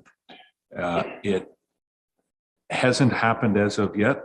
We're still being good and friendly neighbors with our neighboring services, but I'll look at maybe the other member. I'm not sure just how long we can go along with being that free call-in service. And it's certainly something that's being looked at, and that's why it's in the minutes the way it is. Yeah, it does seem extraordinary that we'd be out that often without getting reimbursed. Being interested to know what the numbers are the other way, right? How many times that they're helping us. I suspect If you OPP would have, be if you higher. have all your fingers still in one hand, you'll be able to count them. I'll leave it with you. Okay, yeah. Something that that's being followed at the service, but how much longer we can go along with that. Okay, thanks. Good point. Okay. Any other questions? Seeing none, we do have a motion to receive. All those in favor? Any opposed? That's carried. Okay. Correspondence. We have 2 pieces of correspondence. If you want to deal with these, want to certainly request. Councillor, sorry, Deputy Mayor Hutchison. I'm looking at Councillor Hutchison and talking to you. Okay. Good, thank you, Mayor Echoes. Just regarding the first one, I just wonder if we could have that's 10.1.1 Can Do Homes one. If we could have a little more staff input on that, because I've read it several times, and I just wondered again if staff could kind of speak to some of the dates that are on this letter. Thank you. I guess this would be from the building department or CBO. Is Mr. Shipwreck available for comment there? Good morning, Carl. Thank you, Your Worship, and through you. I can provide a little bit more context to the report if so desired. I think that that's what the deputy mayor is looking for. So just to make council aware, development charges are increased as of December 31st every year. The bylaw states that the development charges are required to be paid as of the day the building permit is issued. So if we receive, an application sometime in December, and through whatever reason, they don't have all their required documents, they don't have their, maybe they don't have the drawings correct or whatever, and we end up issuing the permit sometime in January, then that development charges would be charged as of the January rate. We do allow some leeway for applications that are received late in December that are complete applications, but the staff just don't have time before January 1st to review due to holidays or the office being closed. So within the first week or week and a half of January, if there is an application received that's been completed, we will issue permits in that first week with the previous year's development charges. In this case, the application was reviewed in December. There was a request made for approval from Conservation Authority, or at least a determination from Conservation Authority. Unfortunately, the Conservation Authority it was a long time in response from the Conservation Authority that they didn't require a permit. But ultimately, we can't issue a permit without acknowledgement from SVCA to determine whether a permit is required or not. In this case, it wasn't for the structure itself, but the actual driveway that was from the road to the property did go through a natural environment or hazard land. So we did request a determination whether building or development permit was required from conservation. Ultimately, it wasn't, but we cannot issue a building permit without that requirement or without that determination through SVCA.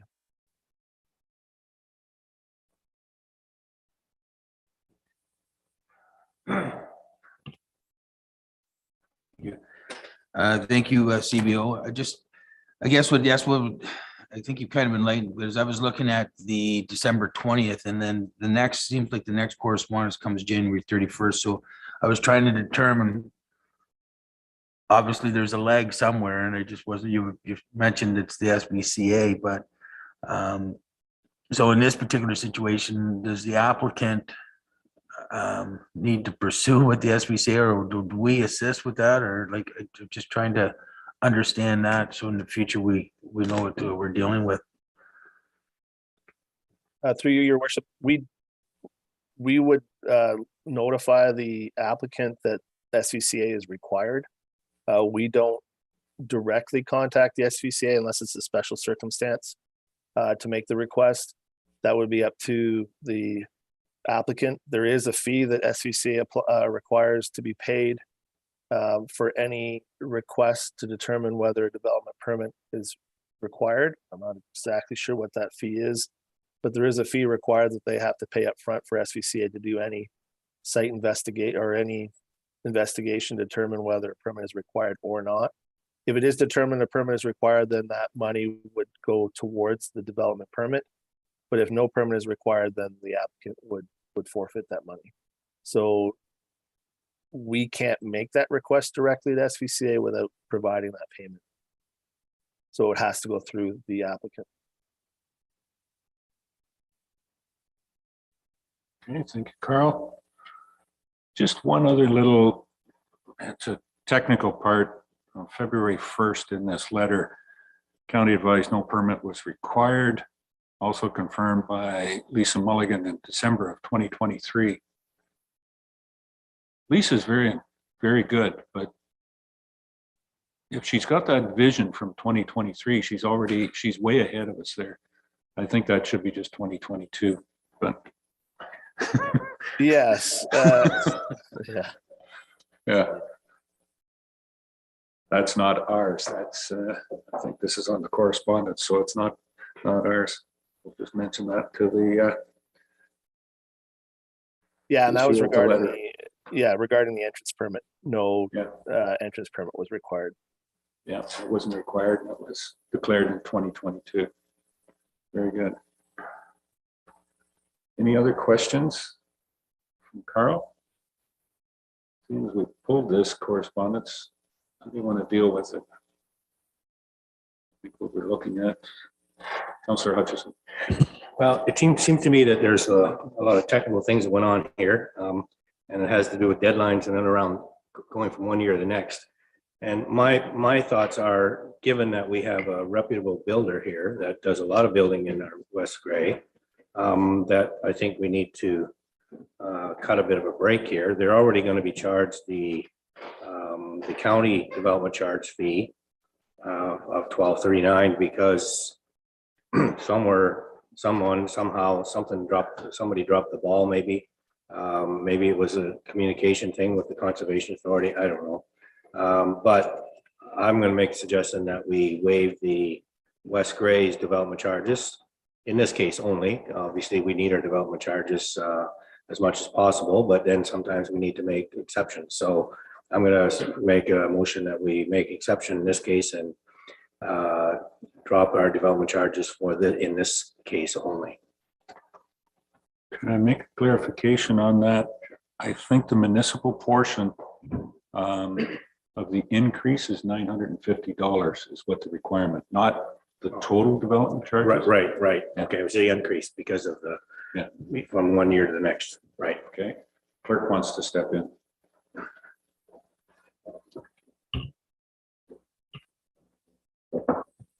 Through your mayor to council, I've crafted a motion to that effect. So what I have is that in consideration of correspondence received from Can Do Homes respecting a request to waive development charges for 113480 Gray Road 3, council waives $950 in development charges for development at 113480 Gray Road 3.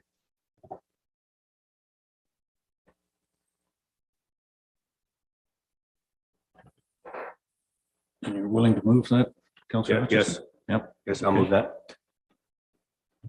We have a seconder. Thank you, Councillor Mann. Joyce, thank you. Any further questions or comments on this? Councillor Shea, Jeff? Thank you. I agree that we have a reputable builder and a stalwart of the community making this request, but the charges were applied by staff according to our existing policies and bylaws. And I'm uncomfortable with waiving them simply because we like the correspondent.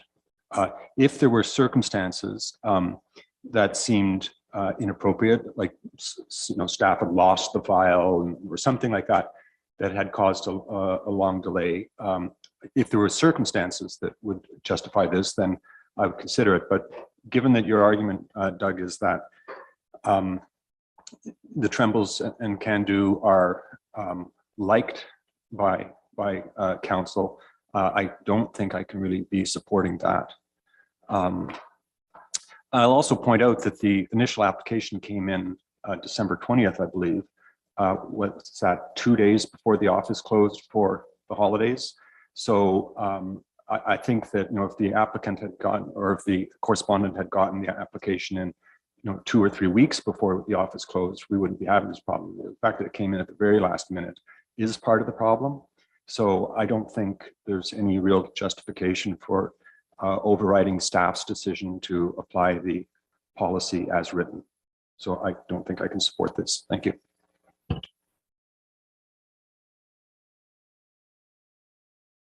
Doug, go ahead. Yeah, I think I used the word reputable. We do know that Can Do does a lot of building in our area, and that's sort of where I'm coming from.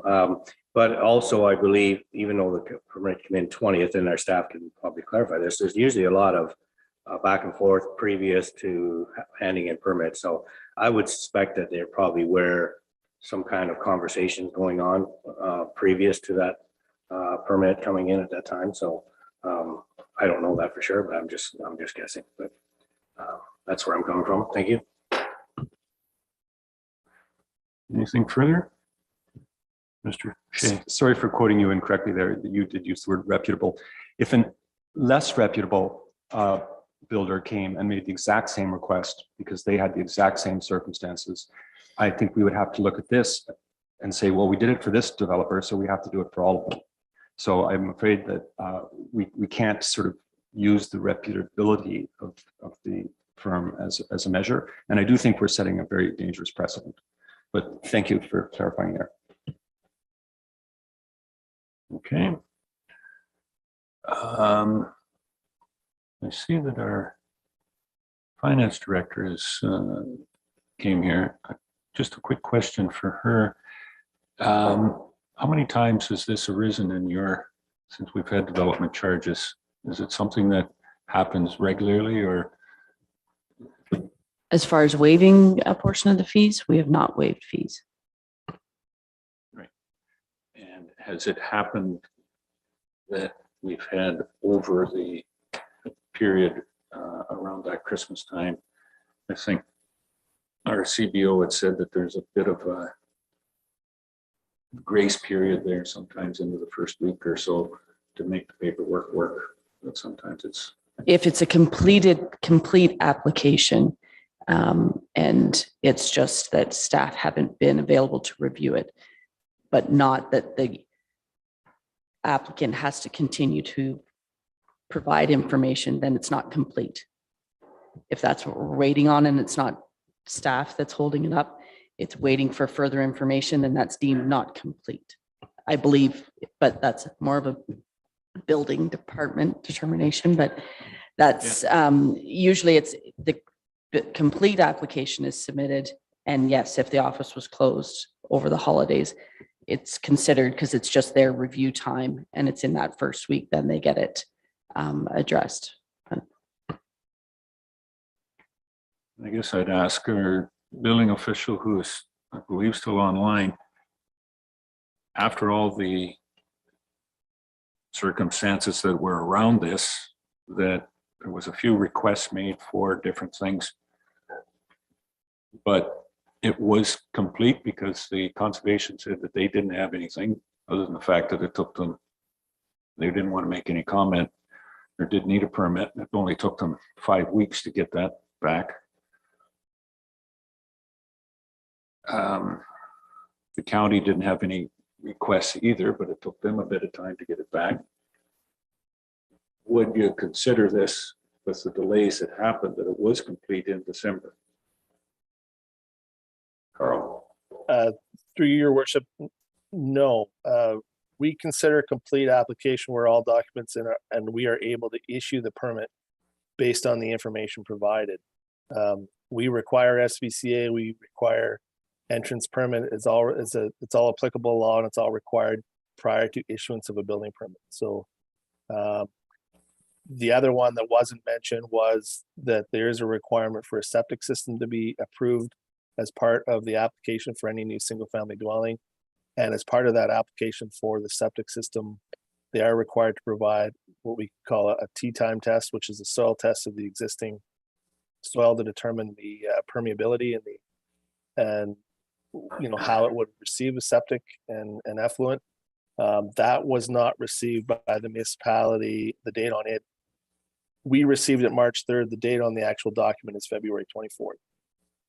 So there was those 3 items that were not received as part of the original package. And that's why the building permit was not deemed complete and the application was not approved. All right. Okay. Thanks for that clarification. Deputy Mayor Tom? Thank you, Mayor Eccles. And this is kind of where I was going. It's just a follow up. I want to stay obviously germane to what we're discussing here, but I think this was part of my concern when I read this, was obviously with staff holidays and holidays throughout SVCA county, it doesn't matter, all the other reporting agencies are, how do we protect ourselves moving forward? I guess is what I was trying to figure out, because if there's a lag, we've got holidays that everyone else has it, and the applicant's in and nothing's getting processed during that 2-week window, say. That was my concern. And I'm not saying that's what happened here, but if somebody did, do we have a deadline where, we know we're going to be not available to do our part. The other agencies are different, but that was a concern here is this, like, we're not even here to do it because we'd taken holidays. So that was my concern is, was there a lag here? We know the SPCA, we've identified that. So I'm just trying to figure that out. Thank you.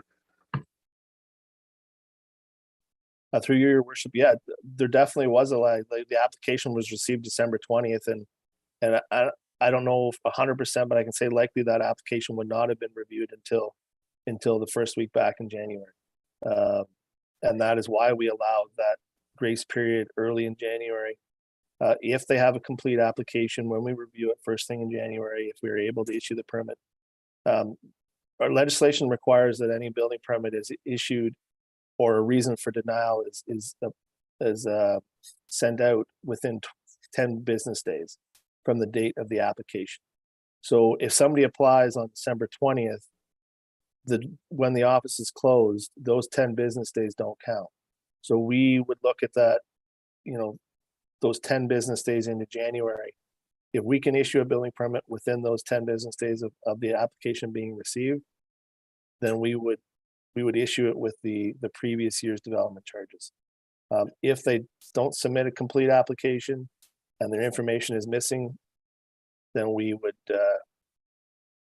not issue the building permit, and they would be required to pay the 2023 development charges. This even comes up when we've completely fully reviewed an application in 2022, but the applicant has not paid for the permit. We send out letters 1st of January to all applications that we received but have not been paid, and we indicate if the application or the permit has not been paid for by January 15th, then they will be also charged the 2023 development charges. So even though their application has been fully reviewed and is ready to be picked up, if they don't pay for it by January 15th, then they would also be required to pay the 2023 development charges. They are sent out a letter and they are notified of the fact, but that also does happen once in a while where applicants are not ready to pay for permits.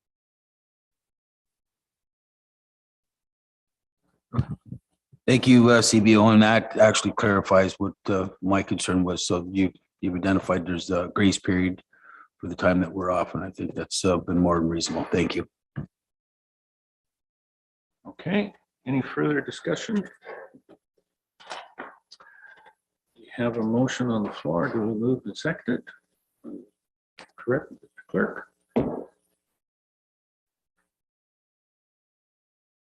A few people want it reread. We've had a lot of discussion around it, so please, Jamie. Through your mayor, that in consideration of correspondence received from Can Do Homes respecting a request to waive development charges for 113840 Gray Road 3, council waives $950 in development charges for development at 113480 Gray Road 3. Are we ready to vote? Very good. Call the question. All those in favor? Any opposed? Tie vote. Motion is lost. Okay. That deals with that correspondence. Mr. Clerk. Through your mayor, I think a motion to receive the correspondence now that that motion has failed would be in order.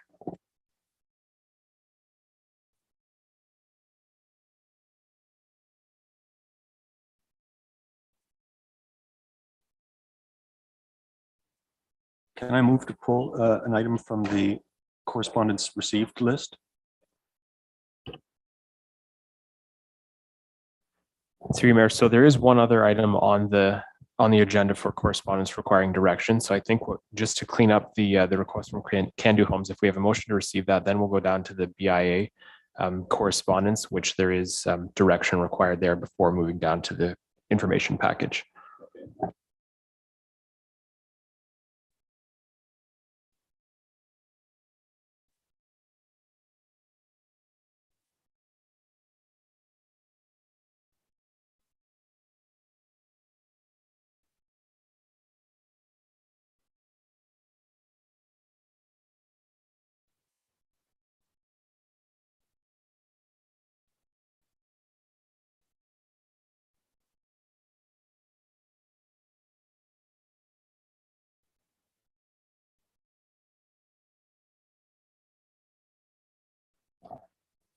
Through you, Mayor, the Municipal Act requires business improvement areas to submit their budget to their local council for approval each year. So this piece of correspondence is just exactly that. So the BIA in Durham has submitted their budget for council's approval.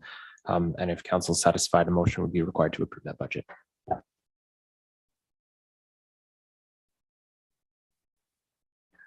All right. Councillor Hutchison. Go. I'll make a motion to approve the budget for the Durham BIA. As presented. Imagine you've got something under you, Jamie. Yep. Through you, Mayor, what I have is that in consideration of correspondence received from the Durham Business Improvement Area respecting the 2023 Durham BIA budget, council approves the Durham BIA budget as presented.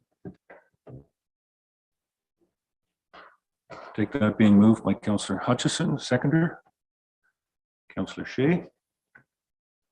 Any further questions or comments on the motion?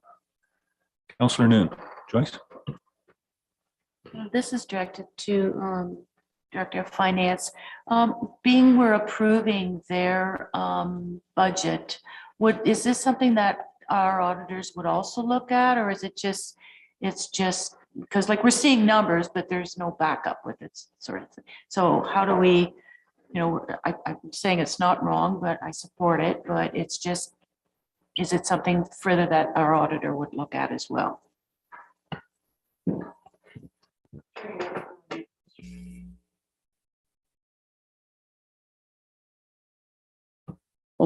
Sorry, the BIA books are audited annually every year by our auditor. It's part of our annual audit process. They will turn in their receipts and payments, and they go through those annually.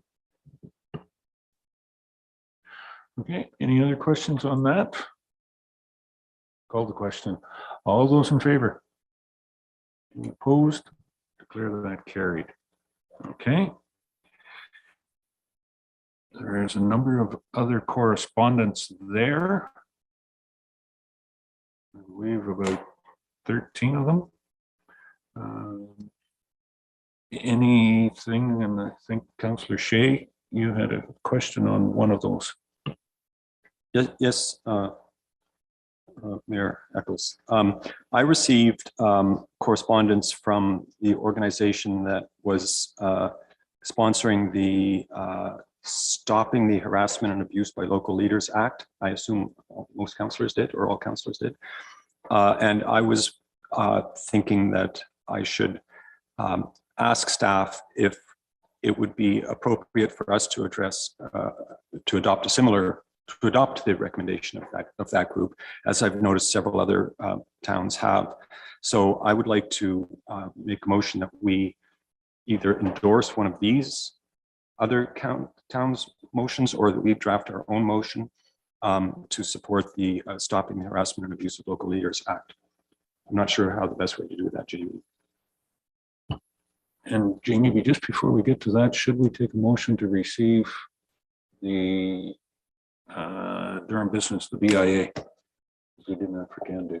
It's through you, Mayor. No, we don't need to do a motion to receive the BIA correspondence, as action was carried out on that one. The can-do one was a bit different because the direction was ultimately not to waive the fees. So the BIA motion has been dealt with. So that's done. All right. Pulling the correspondence. You were going to comment on that? Yes, through you. So Councillor Shay, I do have a motion drafted in support of one of the pieces of correspondence. If you'd like, I could read that out.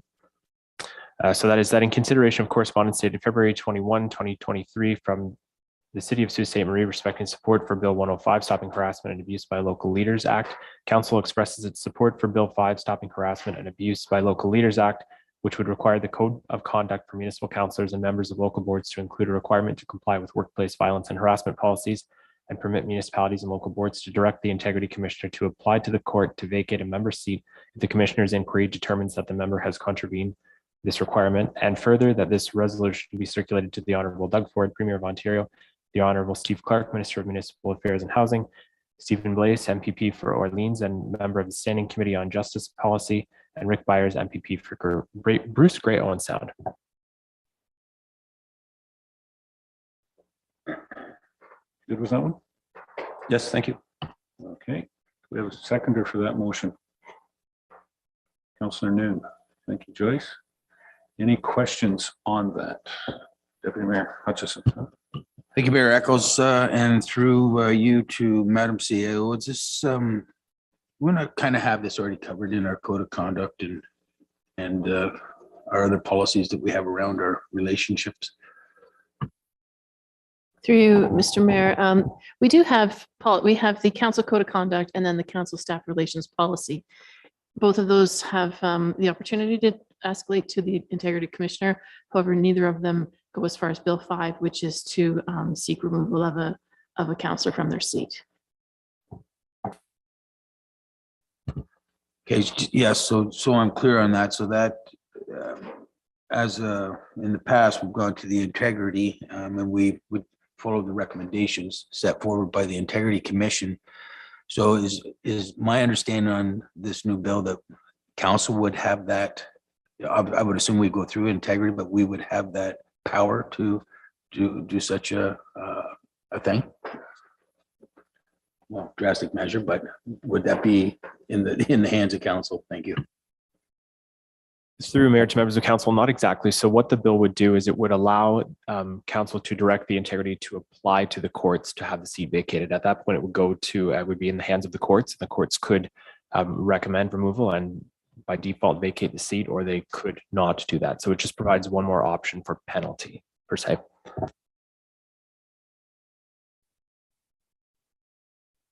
But for further clarity, it would not be members of council vacating another member's seat. Yeah, I do like that clarity because I wasn't certain on that. All right, so this is just over and above, and this is actually taking it to the ultimate step, I guess, of where we were. But even though I think we're all bound by the knowledge of what we can and can't do, and we should follow those very basic guidelines, I think our code of conduct speaks to it. I think this is pretty heavy-handed, but I think we've already have it in place, and I think it's up to all of us to obviously follow the very simple rules that govern us, and that's both sides of the table. So I think I'm comfortable where we are. Thank you. Okay, any other comments on this? Seeing none, we'll call the question. All those in favor? Any opposed? Oh, that's a tie vote. That one's defeated as well too. All right. And I'm going to apologize to my clerk.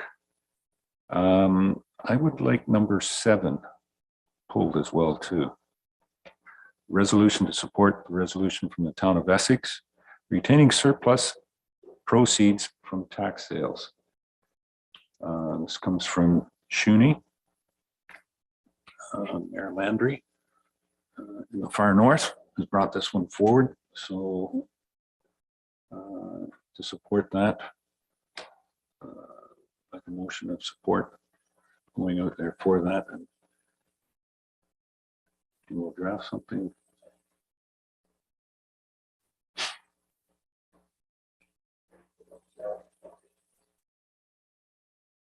No, number 7 is the municipality of Shuni. Support for resolution from the town of Essex retaining surplus proceeds from tax sales.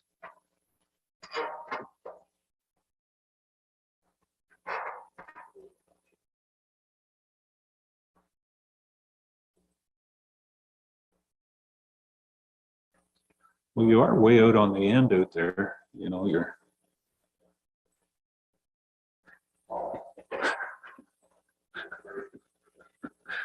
I don't know if you caught that one yet. No.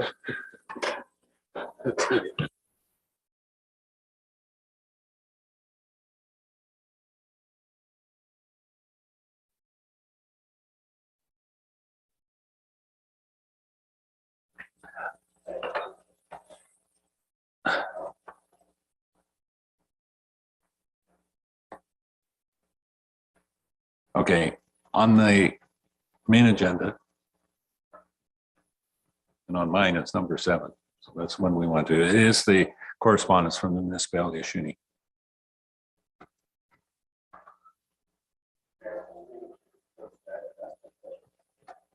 Well, if you want to, yes, correspondence is open. Open up your mic. So according according to the correspondence, I'd like to ask staff their comment on number 1, which is the correspondence from the Association of Road Supervisors regarding the fees that Enbridge Gas is proposing. So maybe someone in our works department can comment on that, whether that's something we're going to be dealing with. It sounds like it's realistic that some municipalities are being asked to pay significant fees because of the charges that Enbridge Gas is charging for putting lines in the roads, I guess is what it's saying. That one, and then also number 5, I was open for staff comment on, it's asking for staff input or for comments on this report. So I just wondered if staff might want to make comment on the Home Buyers Protecting Tenants Act, whether we should be putting in some kind of feedback on that.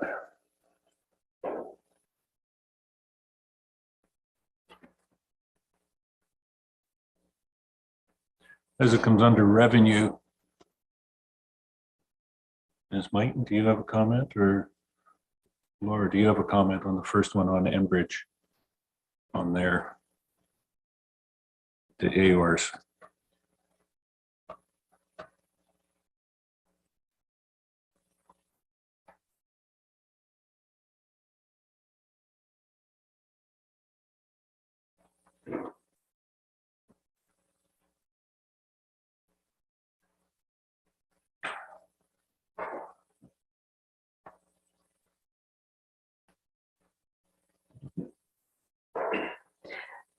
I don't have any comments at this point. If you would like to pull them, we can bring it forward. But as they're written, it will probably impact the errors fees will impact us.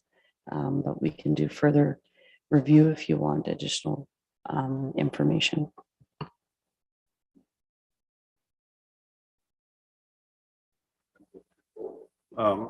Yes, if we could pull them and then maybe bring it back at the next meeting or something, give the staff a chance to comment whether we should be supporting. The first one is a resolution that we could support, and the other one, I think they're asking for basically input. Do that. Okay. So we'll get to that, but we have number 7. I was looking for support for Shuni. What motion do you have there? Through you, Mayor, I have that in consideration of correspondence received from the municipality of Shunia respecting supportive resolution respecting municipalities retaining surplus records from tax sales. Council supports the resolution and directs staff to send a letter of support to the Honorable Peter Bethlen-Falvey, Minister of Finance, Lisa Bourgeois, MPP. Oh, sorry, that should say Rick Byers, MPP. And the Association of Municipalities of Ontario and all Ontario municipalities. A mover for that? Moved by Councillor Noon. Seconder? Councillor Hutchison. Thank you. Any questions or comments on it? If I'm understanding it right, it says with tax sales and whatnot, right now, we can only collect, if I'm correct, Director Mighton, we only collect what is the tax amount, and then we got to figure out what goes back to the property owner. Shuni is asking is that if it goes into tax default, that the full amount on the sale comes to the municipality, right? Sort of. If there's surplus funds from what our taxes and fees and charges, once the tax sale is complete, we pay the balance into court. Previously, the owner had up to a year to request payment out of court for that. And if they didn't, then the municipality could request those funds, those surplus funds. But now the court retains those fees. There's no longer the opportunity to apply for those. Yeah, so we can back to reapplying for them.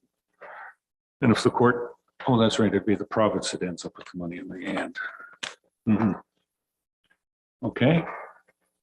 So that is that.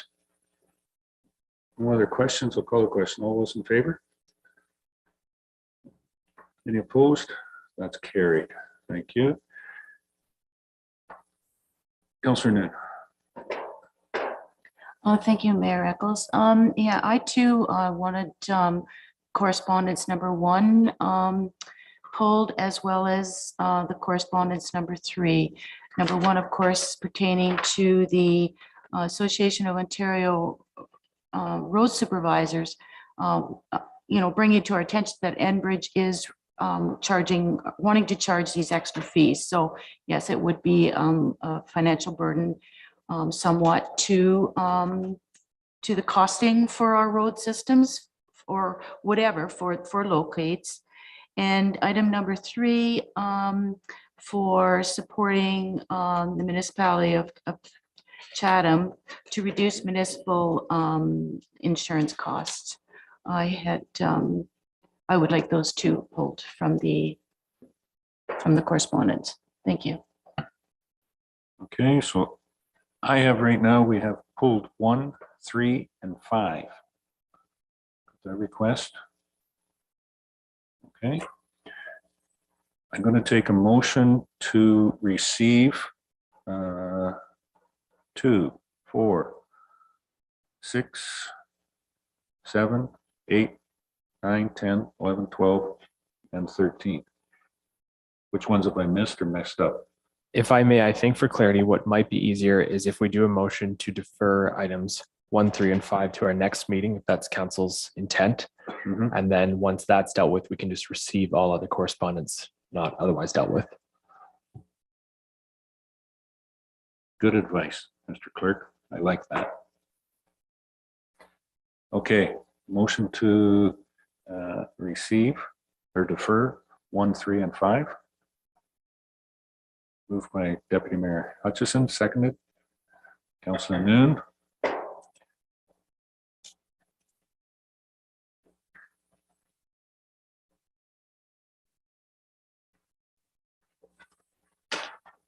All those in favor? Any opposed? That is passed. Okay. Now a motion to receive the rest of correspondence. Moved by Councillor Forster, seconded. Councillor Noon. Any questions on the rest? Call the question. All those in favor? That is carried. Whew.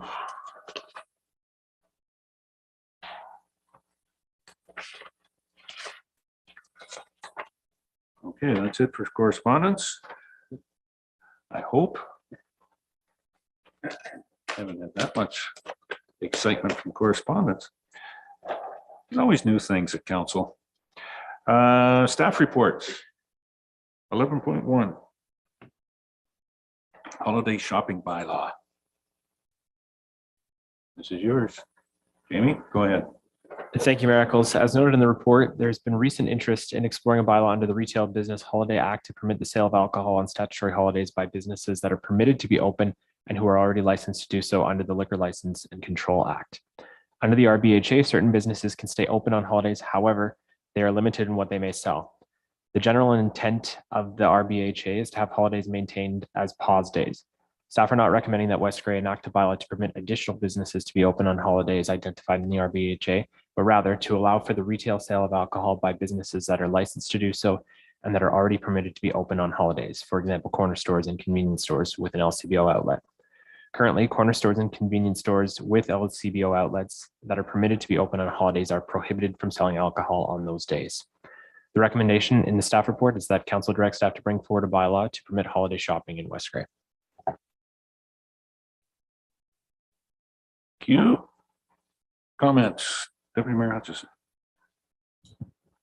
Okay, so yes, I think this is going to provide some clarity around this topic, because currently the LCBO says they don't have any issues with it. And then it becomes a fine line of what jurisdiction does it actually fall under with the Ontario. So I think this is going to clean it up, because, you know, there's one store in particular in West Grey that I had discussed this matter with, and LCBO didn't care which way they went. So they were a little bit confused on it. I think that I'm going to certainly support this because it's going to give basically a clear definition of what is allowed and what's not. So I will be supporting this motion. Thank you. And I would move it when you're ready, sir. Yep, thank you. Any other comments before we go to the motion? Then I'll look, Deputy Mayor Hutchison is moving the motion. Do I have a seconder? Councillor Hutchison. Any further comments or questions on the motion? Call the question then. All those in favor? Any opposed? That is carried. Okay. Appointment of a public member to the Elmwood Community Center Board. Go ahead, Jamie, to introduce. Thank you, Mayor Eccles. This is a report being brought forward to appoint Cody Jodry to the Elmwood Community Center Board. Council reviewed applications for the Elmwood Community Center Board in its closed session meeting on April 4th, and direction from council was given to bring forward a report to formally appoint Mr. Jodry. So if council wishes to do so, then a motion to appoint Cody Jodry to the Elmwood Community Center Board with the term beginning immediately and ending on November 14th, 2026 would be required.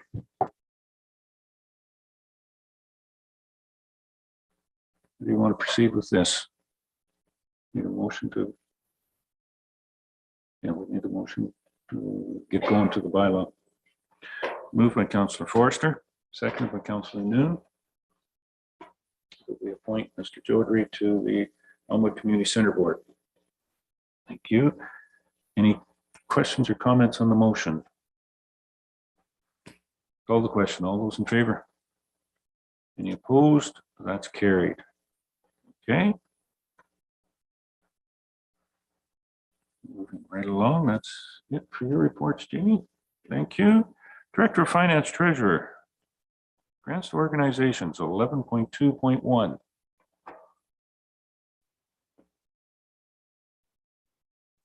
Welcome this morning, Ms. Mighton.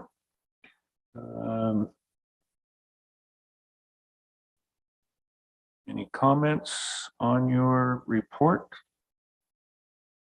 Okay. Through you, Mayor Eccles, this report, there is a formal community grant policy being proposed for approval later in the meeting. However, it's anticipated that wouldn't start until the 2024 budget year, providing information to various organizations on the new process if adopted. However, there has been these requests received so far to date this year, seeking funds from the municipality. So looking for action on that. Okay. So we have them in front of us. How, Jamie? Through you, Mayor, I think the easiest way to address the requests that have been made is to go through and put forward a motion to either approve or deny each request on a one-off or on a case-by-case basis. So deal with one before proceeding to the next one, make a motion for each, and so on and so forth. All right. That's the direction from the clerk. Councillor Noon, Joyce? Just an observation for the Director of Finance. If all these things would be approved based on that summary, is it like a $19,000 over what our budgets currently has in place? Okay, thank you. Okay. Councillor Hutchison, Tom? Yeah, I'd just like to make a comment. So my thoughts are, it's nice to be able to support our local community members that are volunteering their time to do these different things. So I'd like to support as many as we could. The problem we have, the dilemma we have is that the hospital budgets are eating up the majority of it.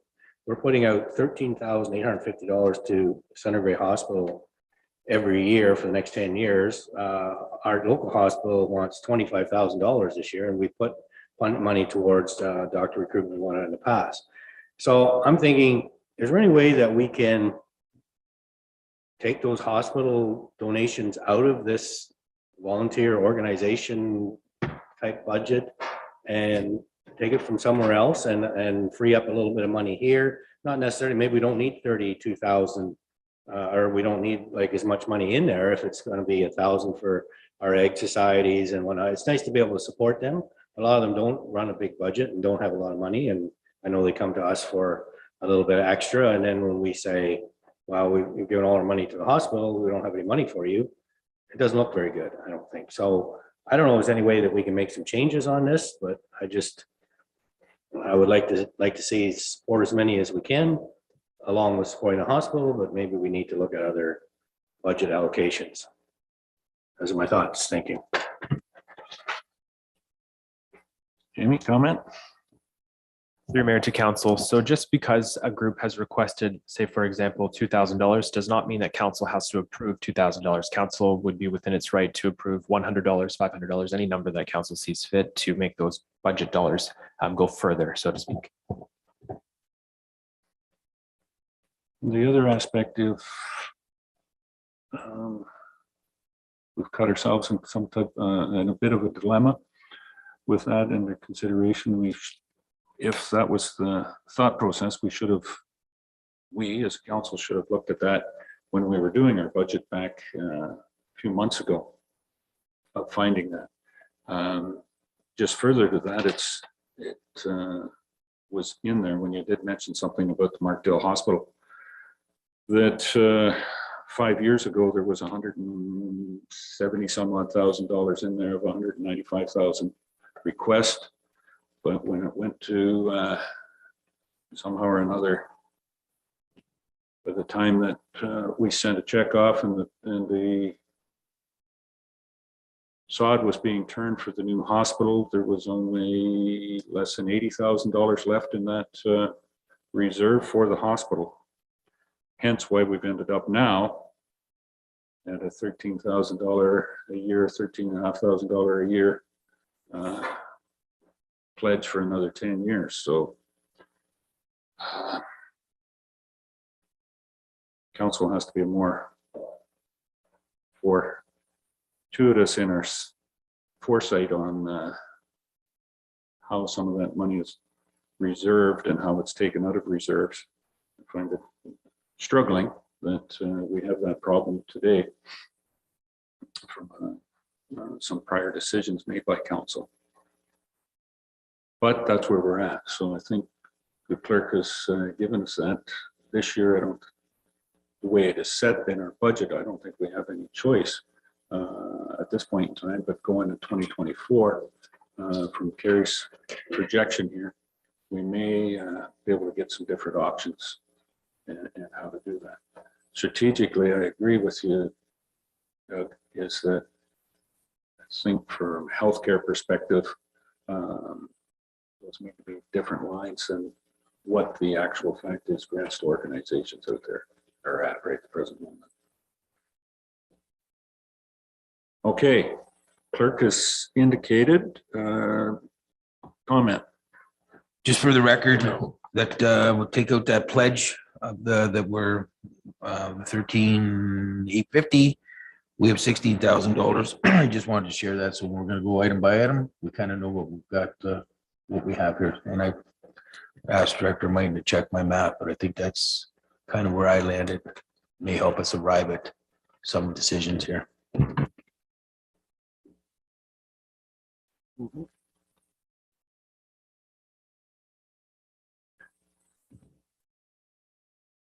Wait for Kerry to get that number.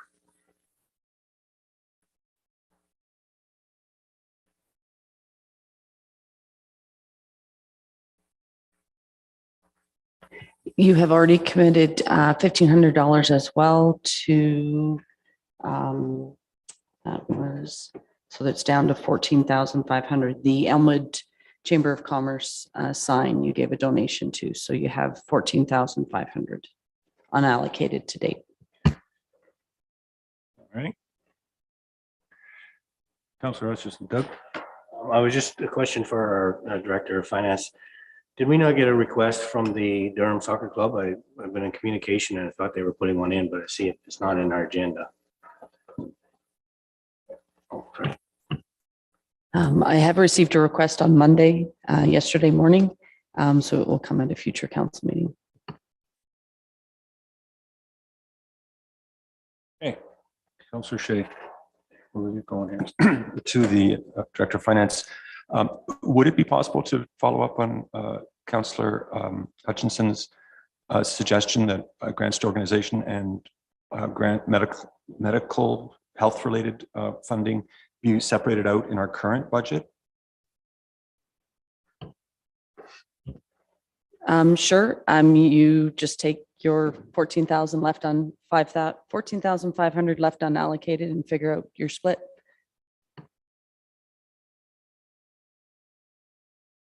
So do you need a motion to do that?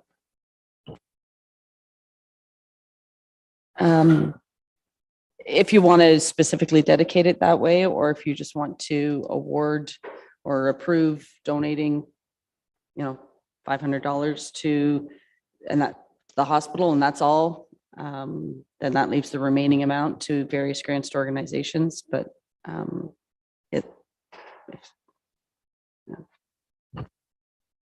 through Mayor to Council, basically that is one of the requests in this report. So I think just addressing it similar to all of the other requests, and if council's wish is to dedicate a certain dollar value to the hospital for their requests, then that would be a motion that would need to be made.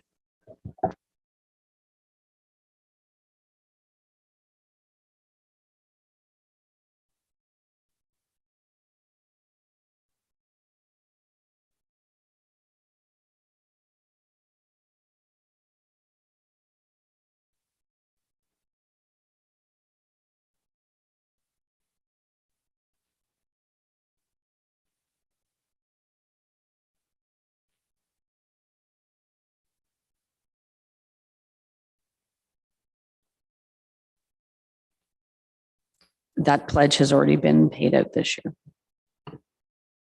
So then we're at $14,500 is what we have right now to deal with. Okay. And to Councillor Hutchison's point, next year, maybe we can find a different, council's prerogative on the budget to find a different line in for that healthcare. But for this year, it's out. One more comment, Councillor New, Joyce. I know the clerks asked that we do each item separately, but just in reviewing, the Durham Agriculture's requested 2,500 and Newstead's requested 1,000. And maybe this is something for the 2024 grants to organizations, but I just feel that there should be some balance with that donation going out to those agricultural societies, that it should be on the same plate, like that we funded the same. But that's just my opinion. But if either that or we reduce Durham's to 1,500 and increase Newstead's to 1,500, and there's a little bit of a savings of $500 there. It's just a recommendation, but I understand where the clerk's coming from, wanting to do each one on a separate item. Yep. But it's just a comment. Thank you. When we get down to that, that's when we'll deal with. So on the clerk's recommendation, let's start on those ones, the ones that we have in front of us today, and look at how we're going to deal with them. The Arts Fest Committee is requesting $1,000 to cover costs for puppeteers, puppet making supplies, and musicians for the 2023 Arts Fest, which I believe is in July 9th, give or take, 8th, 9th, on that weekend, 8th. What does council want to do, handle that one? Any motion, Councillor Shea? I move we approve the request. Okay, Councillor Shea's put forward a motion for the $1,000. All right. Seconder, Councillor Hutchison. Sorry. Yeah. My apologies. My apologies, Tom. Go down there to Deputy Hutchison. Yeah. Whatever works for you. Councillor Hutchison, Councillor Hutchison, and Tom, you want to make a comment, Deputy Mayor? No, you made. Oh, my apologies. Okay, So it's moved and seconded, $1,000 to Arts Fest. Any questions or comments on the motion? Call the question. All those in favor? Any opposed? That's carried. All right. February 7th, we have a presentation from Marion Ratcliffe, requesting $1,000 for display posters, education material, and other, as we've heard, other pieces of educational support for the Dark Sky initiatives in the community. Do we have somebody want to make a motion on this one? Deputy Mayor Hutchison. I'll move that one. I think Ms. Radcliffe has done more than ample work on this, so I will support it for this year. Thank you. We have a motion moved for $1,000 for the Dark Sky. Seconder?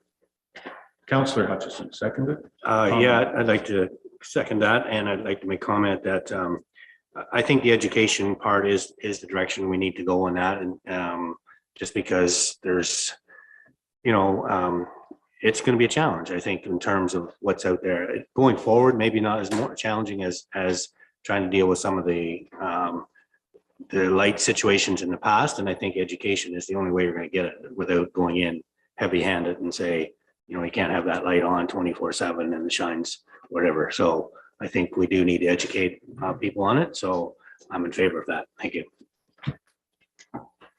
Okay, any further comments? Carrie? To seek clarification, are you donating to the individual or are you providing, like with this one, it's when there was a previous committee, it would have been working with staff, working with input from the committee to prepare the brochures and do things like that. Are you looking at donating to the individual in this case? Laura, Thank you, Mr. Mayor. And just to further what our director is saying, my understanding is that this $1,000 would be allocated for the purpose of educational material. Staff would be actually the ones doing the work with the assistance or input from Ms. Radcliffe. So I don't envision that, Marion, you're looking for a check. You're just looking for funds that we can work together. Right. As a team, there's the word. There you go. Does that help, Carrie? Yeah, okay, thank you. Yes, okay. All right. And I think Ms. Ratcliffe has a small group of volunteers with her as well, too. Small. Okay. Ask the question on this one then. We've got the motion moved and seconded. Any other comments? Seeing none. All those in favor? Any opposed? That's carried. Okay. The next one, Durham Hospital Foundation requesting $25,000 for a physician recruitment website sponsorship for fall residents retreat and to assist with developing recruitment initiative incentives. Sorry. Councillor Hutchison. Doug? Can I make a suggestion that we leave that one to the end and look at the other ones first, and then maybe it'll be whatever's left, because it's a fairly big request, and I mean, we can blow the whole budget right now and forget the rest, or so we look at some of the other requests first and see what's left for the hospital. Well, I just point out after making $2,000 requests, we're down to $12,500. So there's only 50% of that left in there for this one. I know. That's my point. But yep. With that consideration, I'll take that. And we'll move down to the Durham Agricultural Society requesting $2,500 for costs associated with the 2023 Durham Fall Fair. How do we want to deal with this one? We want to make a motion?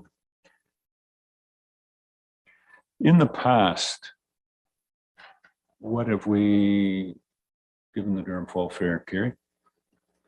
In 1999, in previous years, $500 was the amount. There was a couple of years with COVID that the fair didn't run. So there was on the summary schedule that you have.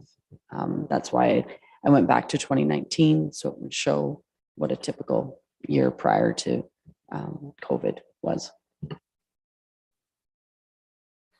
Thank you for that, Carrie. Motion.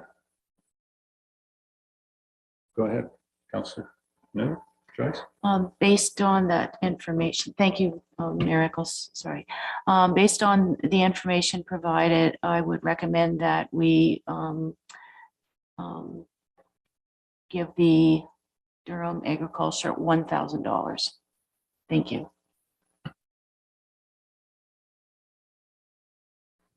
Okay, do we have a seconder for that? Councillor Forster. Good, okay. Any further questions or comments on this? Seeing none, I'll call the question. All those in favor? Any opposed? $1,000. That is carried. For Durham.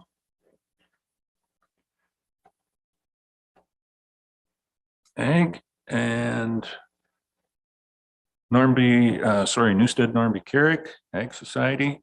Councillor Forster is declaring a conflict on this one. As noted, they're asking for $1,000. Deputy Mayor Tom. Yeah, I'll move that. Thank you. Okay. And Councillor Hutchison seconds that. Any Second it. comment? Nope, just second it. Okay. Any questions or comments on the motion? That's $1,000 for the Newstead Ag Society. No further comments. All those in favor? Any opposed? That one's carried. Okay. And the attached letter for the Special Olympics, Ontario South Saugeen, requesting a grant for offset ice time. $1,500 to $1,600. Councillor Hutchison, Doug. We dealt with this request earlier on when they were looking at getting ice time. And I'm sort of curious. I think there was a bit of a glitch in that I don't think they used as much ice time as what they originally asked for, because I think they didn't make it to one of their competitions for some technical reasons. I'm just curious, do we know how much ice time that they actually used this year, being that they've already been in 8 and 4 this season?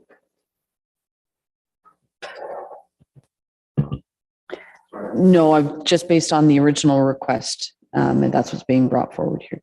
I did not ask for.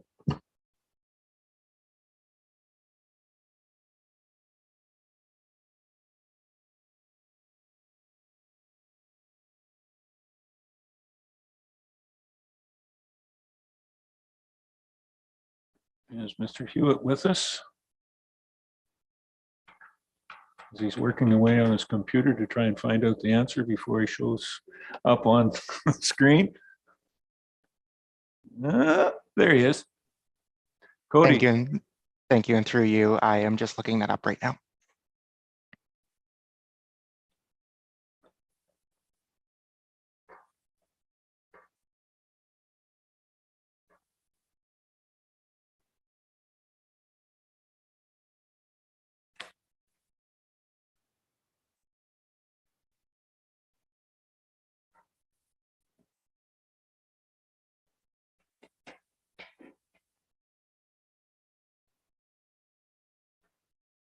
Through you, Mayor Eccles, it is looking as though they have used 6 hours of ice time.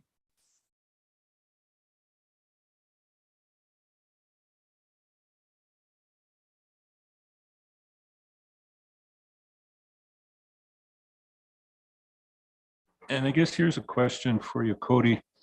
That 6 hours of ice time was booked at off ice, prime time, or how was it billed out? Prime rate.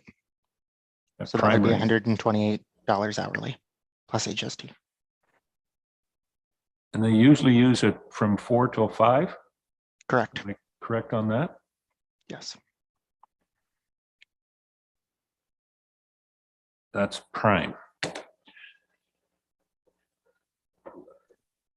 Councillor Hutchison. Right, so I'm just looking at the letter here and it says that this year we anticipate starting November 30th. Our athletes will be trained to attend a qualifier in February for a spot on Team Ontario National Winter Games in Calgary, Alberta in 2024. But my other concern I have, and I raised this before, that this program ran at Walkerton before, but Walkerton had some issues with their ice, so they're not there anymore. We're storing the mats. I think it says it has 6 skaters down here. I believe that I think only one of them is a West Gray resident. Also, so I think that's a factor. But I'm just curious, like how much money can we put towards a small group of individuals when you have like a fall fair? You're talking, hundreds of people compared to this. But anyways, that's just my concern. I'd be in favor of supporting a partial donation, but maybe not the whole amount. Okay, Deputy Mayor Tom. Thank you, Mayor Eccles. I do have a question. I'm struggling finding the definition of prime time from 4 p.m. to 5 p.m. because 99% of the people that I know that would rent ice would still be working. So prime time, as far as I would look, would be 5 o'clock on. So could we maybe consider adjusting this from the definition of prime time to non-prime time to soften the impact on the budget? Thank you. And I guess that would be through you, Mayor Eccles, to Cody.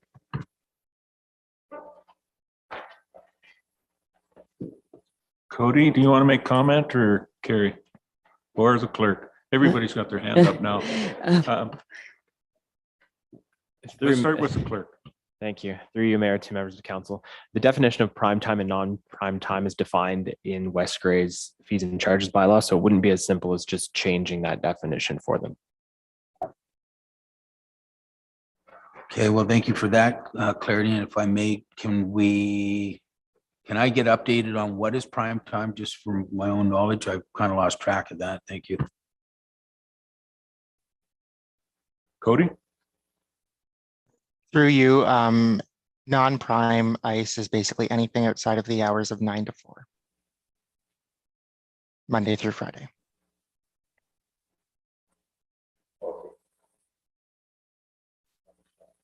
Monday to Friday, right? Yes. Okay. That's correct. And I guess further to Deputy Mayor's, in our 2 arenas that have ice, how much of that 4 to 5 ice time is booked?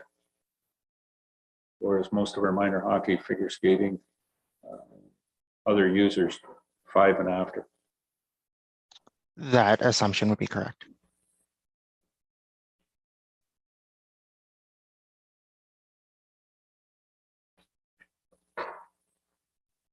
So would a motion to, instead of changing the fees and charges by law, be that ice time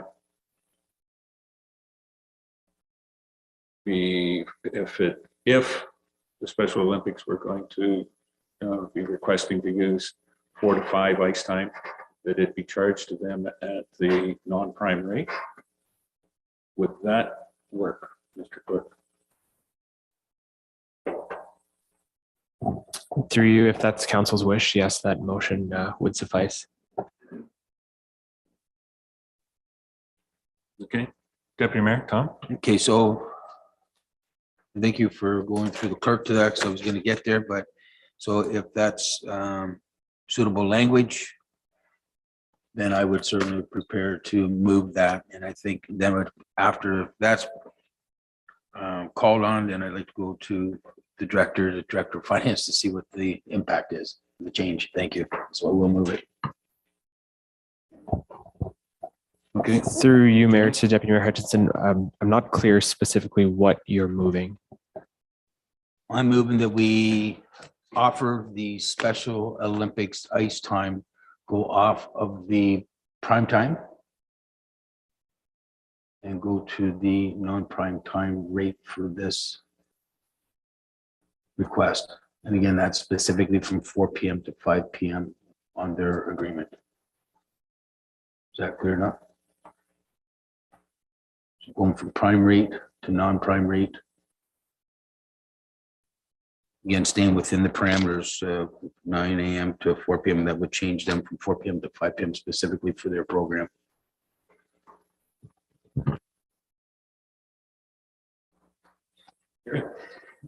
So that would be 6 hours at $76 an hour, $456. And I don't know if you want to, are you waiving those fees and like providing this grant in to them for that? Or are you just changing their rate? I think what the deputy mayor is saying is just to change the rate. They have to pay the 78, yeah. Yeah, we're moving them down. So that they're in that ratio. With the understanding, I believe, Deputy Mayor, that, yeah, if they're going to maintain that 4 to 5, they're not going to get the reduced rate if they're going at 7 o'clock at night type of thing. But if they maintain that 4 to 5 rate. Councillor Hutchison, Doug? Yeah, I'm a little confused in terms of, I think originally this group came to us and wanted us to waive the ice time fee. And now we're getting a request for a $1,500 to $1,600 donation. So I'm not sure whether, I presume they paid their bill and maybe this money is to be used going forward on ice time. I'm not sure. So really, I guess before us is, do we want to make a donation to this group, I think? And then the ice time, if we waive the fees for ice time, then that's another donation, right? That's different. So right now they're in their letter, it doesn't say they're asking the fees to be waived, though in Walker in the past, they were waived. They're asking for this donation. So what they use that donation for, like presumably they pay for their ice time already. I don't know. So presumably it's going forward for the ice time in the fall. But I don't know that for sure. So I'm saying I think basically we need to make a decision how much money we want to donate to this group, and then the ice time will have to sort itself out, I guess. Through your mayor, to Deputy Mayor Hutchinson's motion, I have that in consideration of report 2023 grants to organizations, council approves the use of the Normandy Arena by South Saugeen Special Olympics from 4 PM to 5 PM being billed at the non-prime time ice rate. Is that what you're looking for?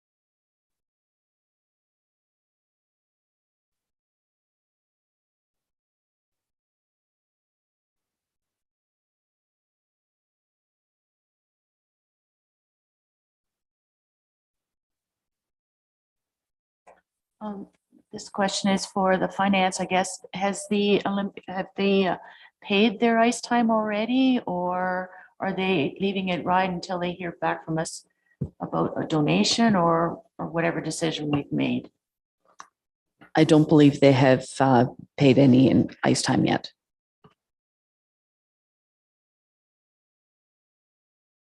Okay. Jeffrey. Councillor Shea. Again, for finance, is it absolutely necessary for a waiver of fees, like providing free ice time, to be reflected in our budget as a cash item? Couldn't we waive the fees and just not put it in the budget? It's council's, whatever the wish of council is. It was previously, whenever requests like this in kind were asked, there was the revenue associated and the expense in the council line, and the facility would still see the revenue in their revenue line. But it's entirely up to council how they wish to proceed. So I don't think I'm going to support the current motion, and I'm probably going to introduce a motion that we grant them free ice time and not have it reflected as a cash expense against grants to organizations or something like that. And just to, I think, clarify Doug's point, I don't think they've asked in their letter for a $1,600 donation. I think they've just asked for free ice time. Yeah. Yeah, the $1,500 was based on their original letter. If they'd used it once a week from November to the end of February at prime rate, it would have been, so that's where that came up, was somewhere, depending on what they had actually used, would have been somewhere in that $1,500 range, just trying to quantify what they were asking for in dollars. So that was based on their original letter. Mr. Hewitt, Cody? If I may, through conversations with Mr. Carr, the group organizer, Ms. Meitens is correct. The assumption was that we would cover the ice time for them.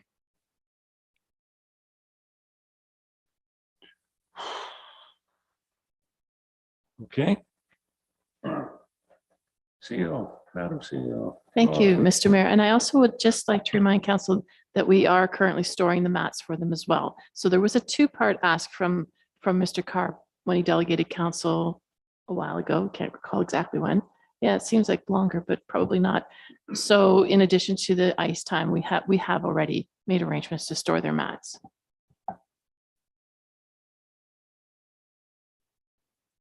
Deputy Mayor Tom. Thank you, Mayor Eccles. And Director Mighton had said that this goes from November to February.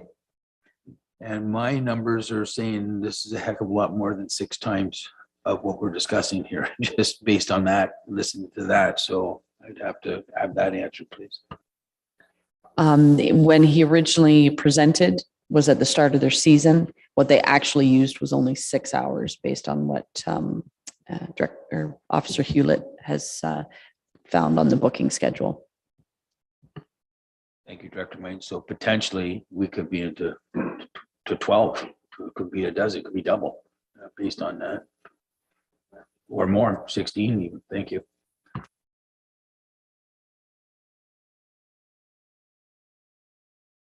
Anything further? So we have a motion on the floor, which is to reduce the or present the Special Olympics with a non-prime time hourly rental rate at the Normandy Hayden Arena.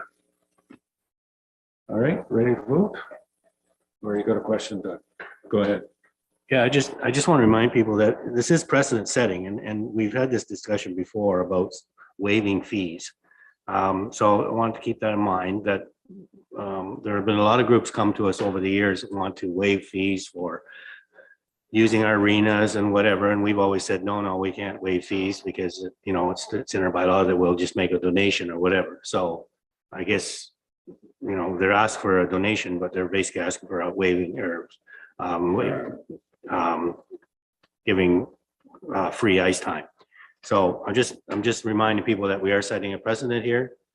I just hope it doesn't come back to bite us down the road by doing it this way. So that's all.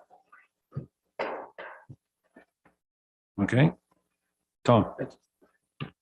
Okay, just so I'm clear, we've invoiced them last year, but we've collected nothing or no invoices went out. However, that's sitting right now.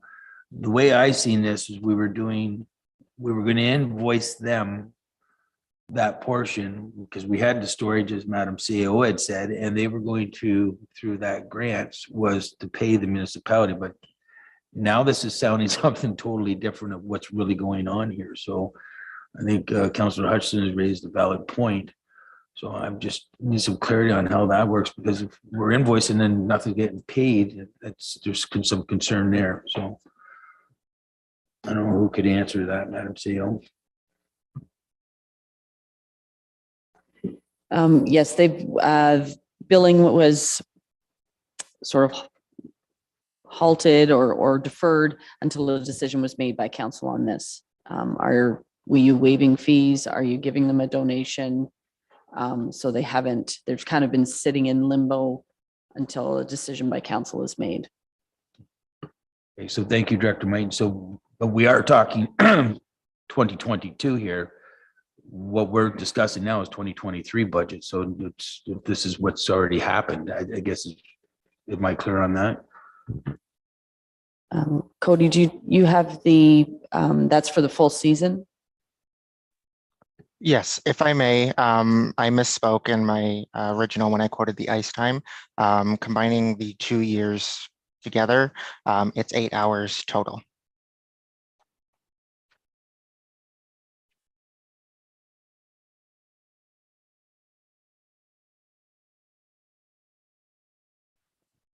Okay, so this is 2022 / a little portion of the 2023.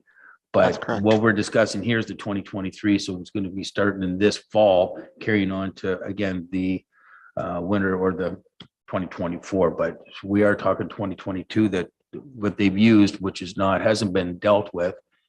This is the 2023 request. And that's what I wanted clarity on that. So I guess what I'm trying to say is there's actually a lot more owed to us from what's the unpaid portion from 2022 / early part of 23. So it could potentially be double what the numbers are here. That's all. Thank you. Go ahead, Cody. If I may, the hours used in the latter part of 2022 and the hours used in the early part of 2023 are 8 hours of ice total.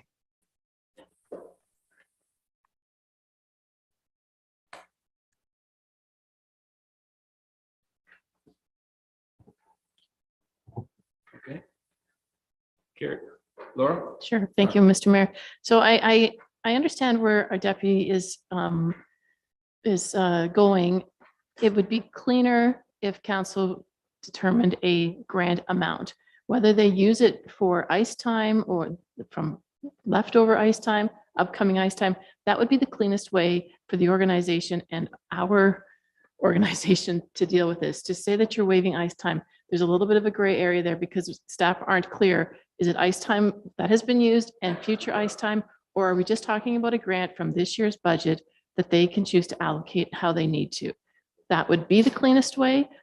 Or the motion that's on the floor right now is to set a rate that they're going to pay every time they use the ice. So there's 2 routes here. But to say we're just not charging them, then staff would appreciate some parameters around that timeline as well.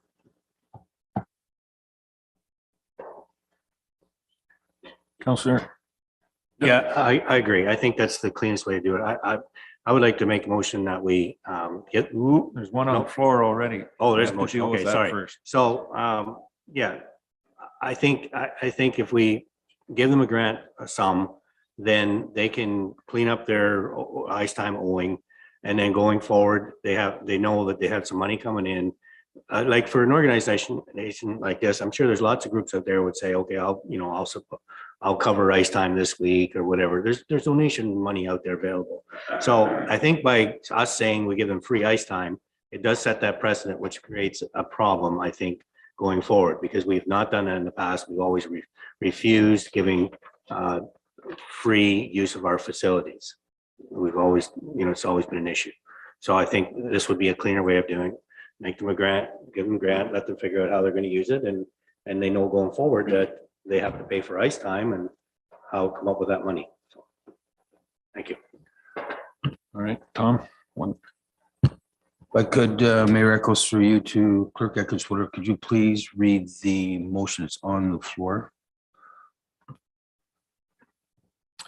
Through Mayor to Council, that in consideration of Report 2023 grants to organizations, Council approves the use of the Normanby Arena by South Saugeen Special Olympics from 4 p.m. to 5 p.m. being billed at non-prime time ice rate. Okay, Tom. Thank you. I would actually like to withdraw my moving of that motion so that we can have a different motion brought forward. Through you, Mayor, to withdraw the motion, both the mover and the seconder would have to be on board with that. And if any member of council objects to that, the motion would still stand as it is in the possession of council as a whole. I agree to support withdrawing that motion.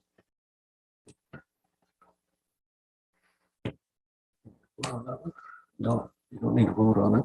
It's withdrawn unless somebody's going to oppose. All right, so nobody's opposed to withdrawing the motion. The motion's been struck. Councillor Hutchison. I'd like to make a motion that we give the Special Olympics Ontario South Saugeen $1,000 towards ice time.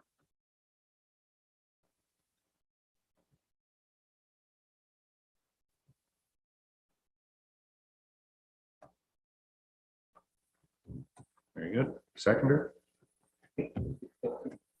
Somebody's got to second it. Deputy Mayor Hutchison.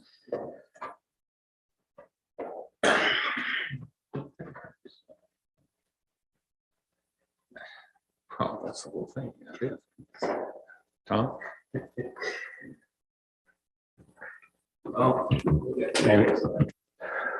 Okay, well, I don't want to do this. It's not my style, but we consider amending that motion to add changing the non-prime to prime rate.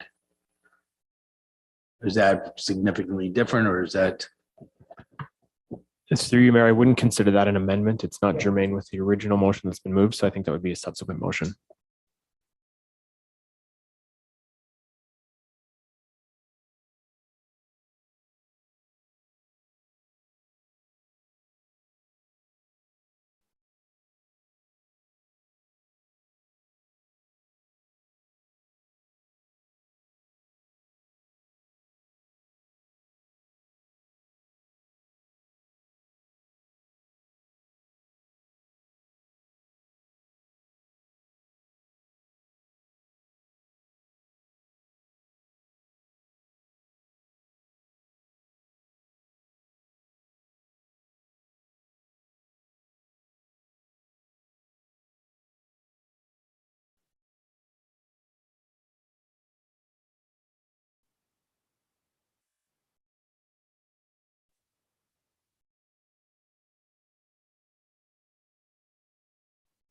Well, that probably doesn't need to be recorded.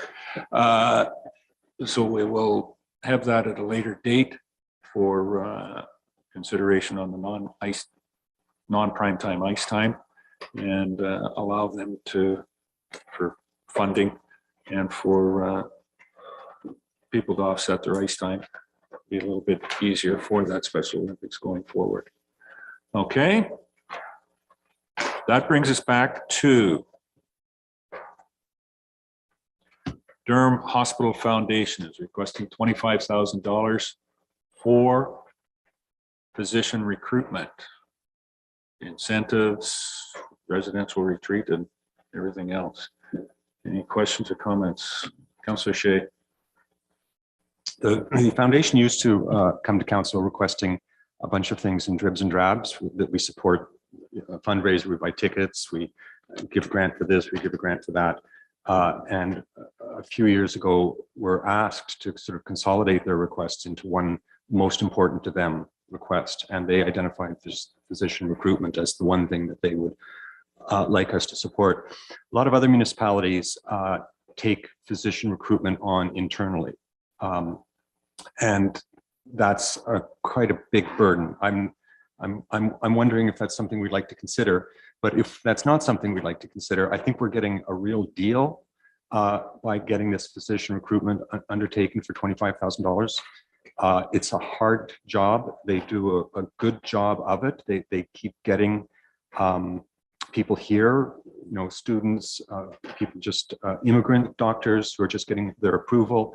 They bring them here to the community for short-term or medium-term visits just to get them familiar with the place and try and talk them into it. They have had some barriers, some internal barriers within the foundation that was I think no fault of the foundation themselves. And my understanding is that those barriers have been removed. So I think we can see more success in physician recruitment this year and in the future. So I think it's a good deal. I think we could be investing more in this, but so I'd like to move that we approve the $25,000 request.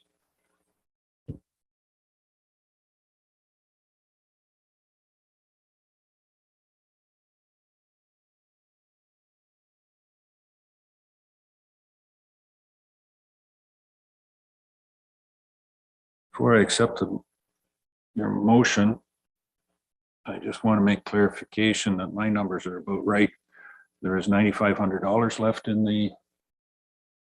in grants to organizations. Gee. What's that knowledge? We had this request when we were doing the budget last year, didn't we, Carrie? Yeah.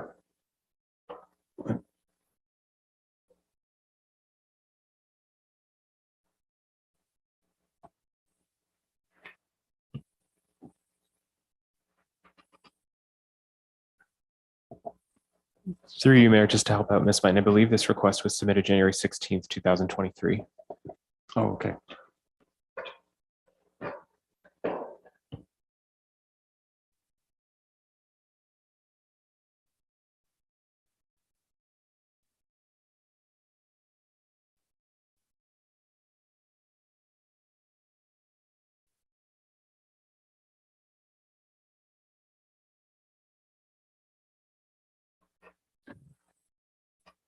You'll try? The motion is? Oh, the motion is that we approve the request. Of 25,000.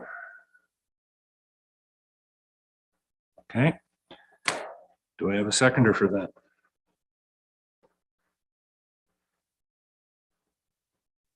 I have a seconder for that. I don't see anyone seconding that motion. So it does not enter. Any other thoughts on how to deal with this? Councillor Forrester, Scott. I'd like to move that we take the remaining money in this fund and donate it to the hospital foundation.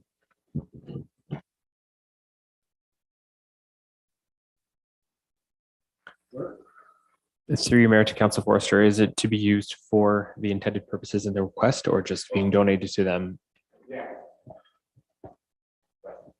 To be donated as their request.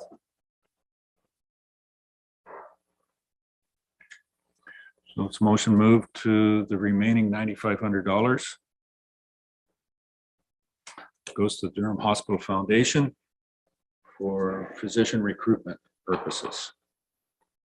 Seconder? Doug? I'd like to second that, but I'd also like to make a comment if I could. Please.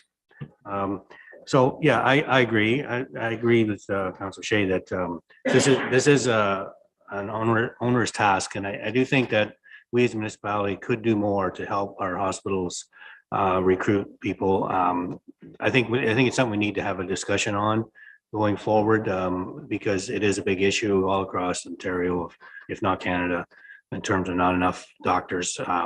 So maybe there's somewhere that we can do more. I do think though the hospital donations that maybe future budgets we look at, maybe we can take that out of a different fund and a different budget and streamline our grants to organizations a little better so that we have maybe more flexibility there.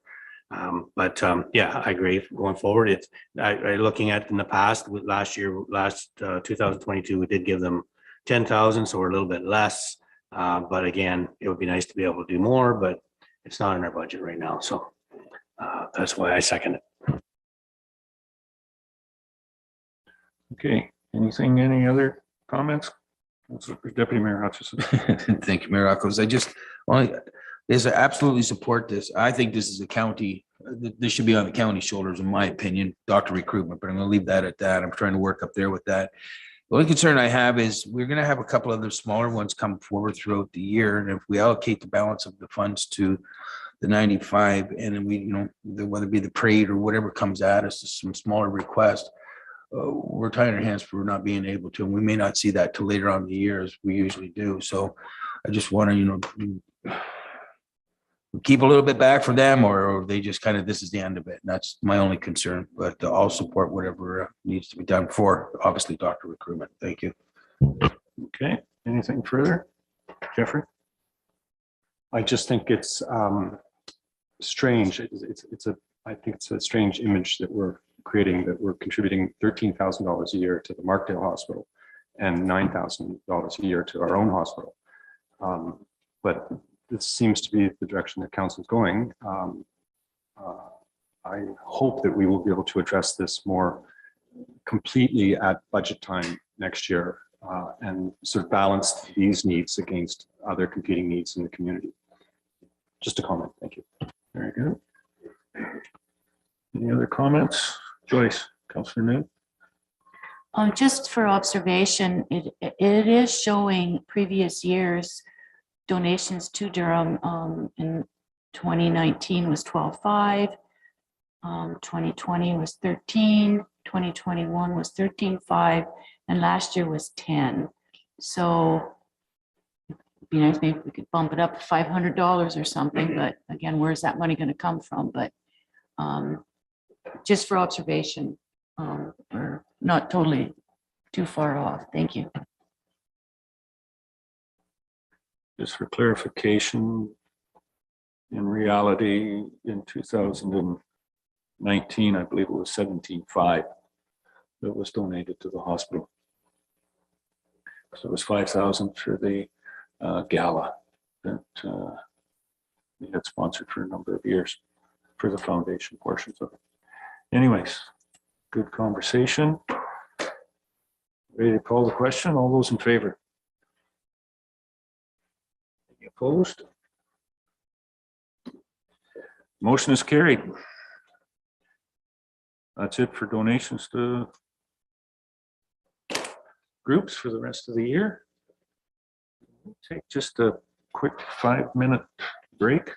I'm going to hold us to that for 5 minutes. Okay?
Okay.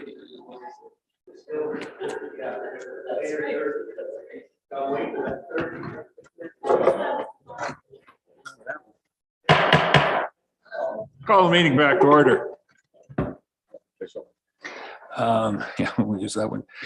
That brings us down, I think, on the agenda to 11.3. Before we get to that, we'll probably need to pass a motion to extend council. There's been some very good discussion that has led us to slightly being over time, but everybody understood that before we even started the meeting today, that we're going to need to go over. So I need a motion to, what is it, for half an hour? Yes, what I have is that council hereby approves going past curfew to 1:30 p.m. in accordance with the procedural bylaw. Okay, thank you. Moved, Deputy Mayor, seconder, Councillor Forrester. Any questions on the motion? Call the question. All those in favor?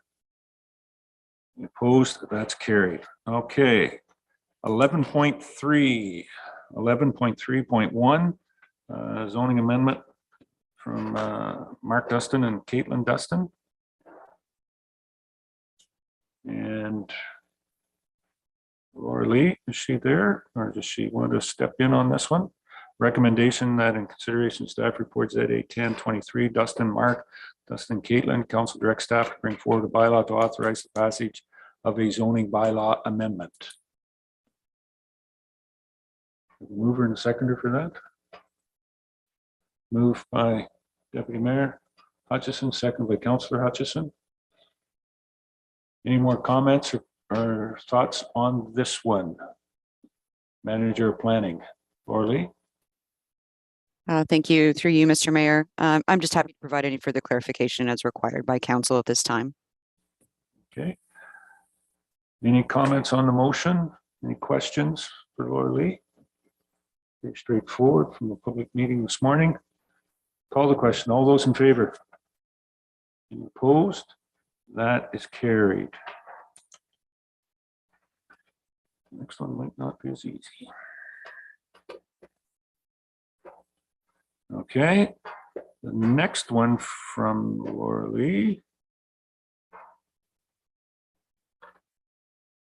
is 11.3.2 zoning amendment 12/2023, Grind, Dean, Kaufman, Becky, agent Glenn David.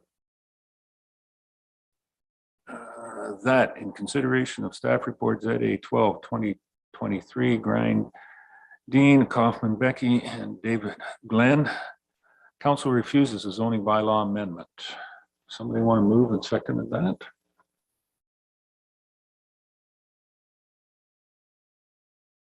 We'll move by Councillor Hutchison, a seconder. Deputy Mayor Hutchison. It's on the floor. Laura Lee, do you want any further clarification or questions on this? Thank you. And through you, Mr. Mayor, again, as stated previously this morning as part of the public meeting, this is directly related to a consent application that will be heard by Committee of Adjustment for File B09-2023 this afternoon. The recommendation for the actual consent application is also to recommend denial of the application. Council may wish to consider at this point in time to defer making a decision on the zoning amendment rather than refusal. If they wish to have the Committee of Adjustment render their decision on the consent application in advance of the decision on this file. Thank you. Any questions or comments? Councillor Hutchison. I'll make that motion to defer. Oh, sorry.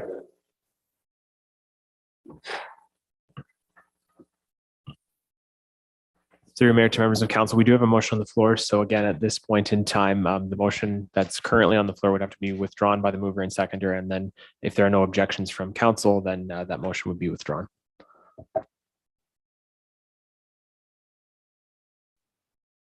I'll withdraw my motion.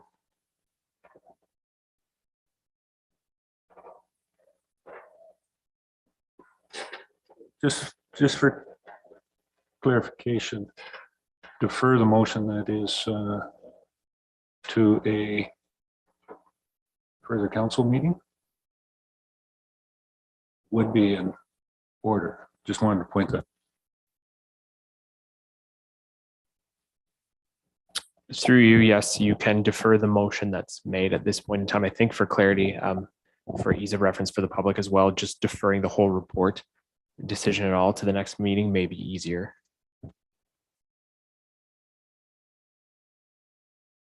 So, Tom, Deputy Mayor. Well, Councillor Hutchison made a motion to withdraw. I'm the seconder. I will withdraw as well. Okay. We're going to do the withdraw. That's fine. We can do it that way. All right. Withdraw the recommendation.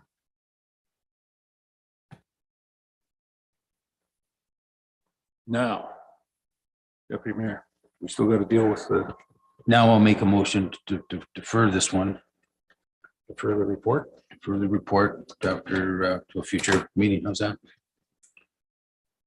Do we need a specific date in there or can we leave it vague? Through Mayor to members of council, the Committee of Adjustment hearing is taking place this afternoon, so council will have a better idea as to where that's going to go after that meeting. So I would say that it would be appropriate for this report to come back to the May 16th council meeting. Okay, I'll go with that language there, Clerk Eckenswaller.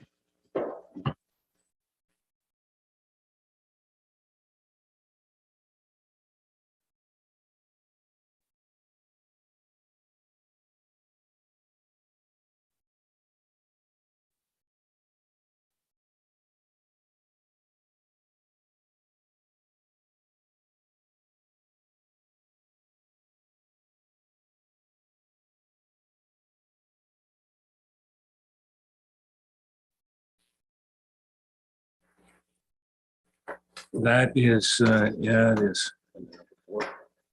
Yeah. But we didn't have any debate on it. No, there wasn't any. So I said we weren't going to have any. All right, down to zoning amendment 13, 2023. Florius Lex and Florius Devender.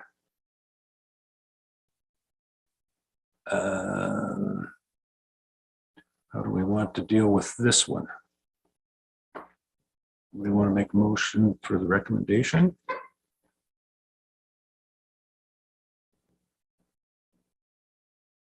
It's there.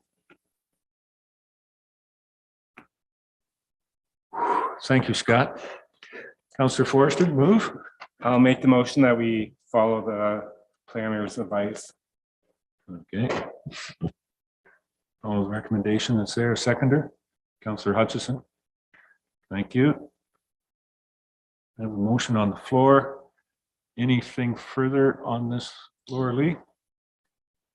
Thank you. And through you, Mr. Mayor, I'm just happy to provide any further clarification as required at this time. Okay. Anybody have any other questions on this one? Seeing none, then I'll call the question. All those in favor? Any opposed? That is carried.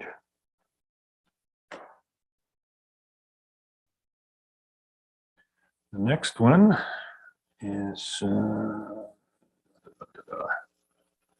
dealing with zoning amendment 14, 2024. I believe this one is Logan Scott. The recommendation is there. Do I have somebody that would like to move that recommendation? Moved by Councillor Noon, seconded by Councillor Shea. Thank you. Consideration of staff reports at 8/14/2023. Logan Scott, Council Direct Staff to bring forward a bylaw to authorize the passage of a zoning bylaw amendment. It's on the floor. Any further comments, Laura Lee? Thank you. Through you, Mr. Mayor, again, just any points of clarity required by council at this time. Very good. Any questions, comments on this one?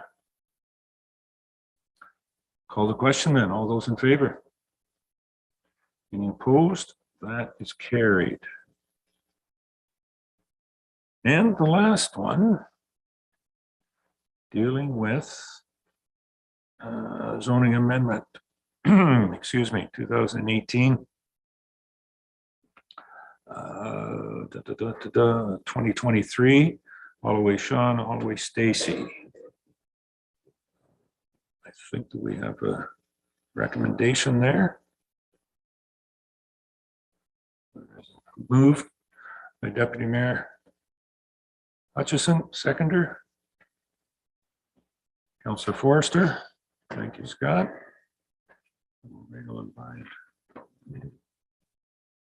Okay, any questions or clarification? Laura Lee's on the line. If there is none, then I will call the question. All those in favor? Any opposed? That is carried. Okay, that's it for planning reports. Thank you very much, Laura Lee. Thank you for getting through them.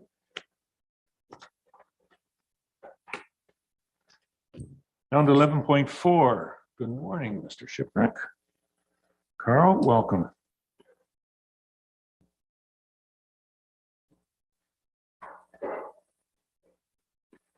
Technicality. Good afternoon, Mr. Shipwreck. Carl. Carl's got two reports here for us this morning, and one of them dealing with proposal to develop municipal properties. And I'm looking forward to any comments that you have on the report there before we step into moving a motion. Carl. Yes, thank you. Through you, Your Worship.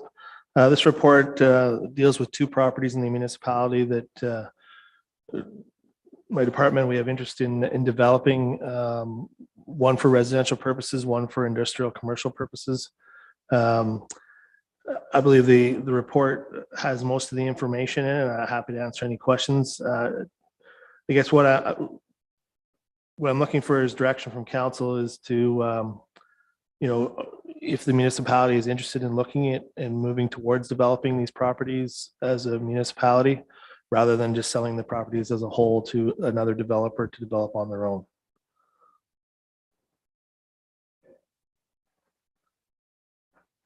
Any questions or comments on the report?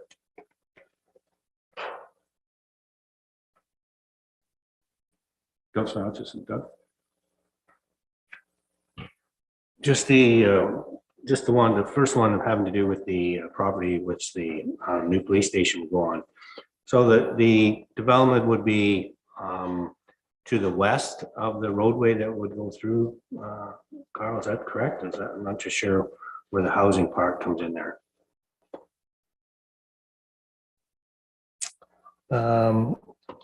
Is it possible to get that map on the screen?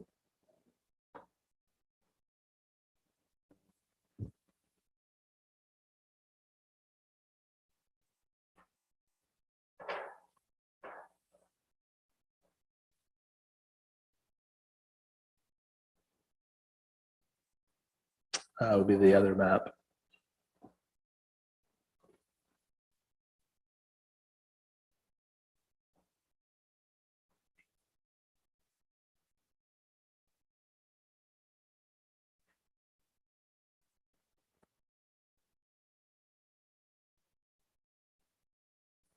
That's the one.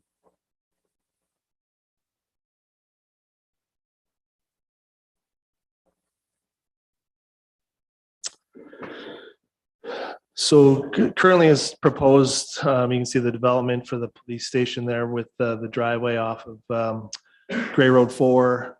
And that entrance at the north end of the property was originally planned and designed so that road would extend south to the next municipal road. There's a road allowance between two lots at the southern end of that property as well. And then there would be property to the west of the road allowance that is available. You can see there where the most of the writing is on the left-hand side of the driveway. If you're looking at the drawing, those are, would be permitted for residential lots, whether there's, similar size to what exists today for single-family dwellings or split up for duplexes, triplexes, or row housing. That remains to be determined. But that would be the easiest possibility. When it comes to development, the rule of thumb is usually it's always cheaper to build with development on both sides. You have to pay for the construction of the road either way. So ideally, you're creating lots on both sides of the road, because the lots on one side of the road, are basically free. You're paying for the road for the lots on one side, so the lots on the other side are no charge. So, lots on the east side of that roadway, where possible, would obviously increase the value of the sale and the value of the property. We would also look at the driveway at the southern end of below the police station. We would look at probably rearranging that road as well, and instead of having that as a driveway, we would actually create that as a road allowance, and then create some additional lots in conjunction with that access as well. Again, this is all very preliminary. There hasn't been a whole lot of discussion. What we're looking for and what the money request, the budget request is to have the COBI do a complete review to make sure that we're going to have water and sewer utilities there that were adequate for any additional lots, how many lots are possible, stormwater management, how that's going to be affected. Do we need to increase the size of the stormwater management pond? What location would that go? Those are the very preliminary discussions that we would have with COBI to determine, exactly what the number of lots and what's the most value, we can make the most value of that property, and do it in conjunction with the design of the site of the police station, so it's all incorporated properly. The actual structure of the police station would not change at all. It's just the location and layout of the parking may be adjusted slightly.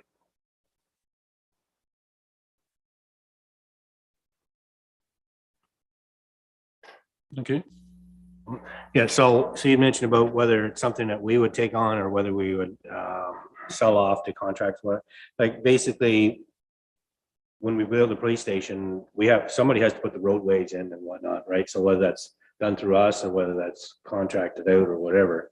There's a fair bit of work involved, like you said, to get some ideas of what the best fit is, and whether we do it ourselves or whether we sell it off and contract it out or whatever.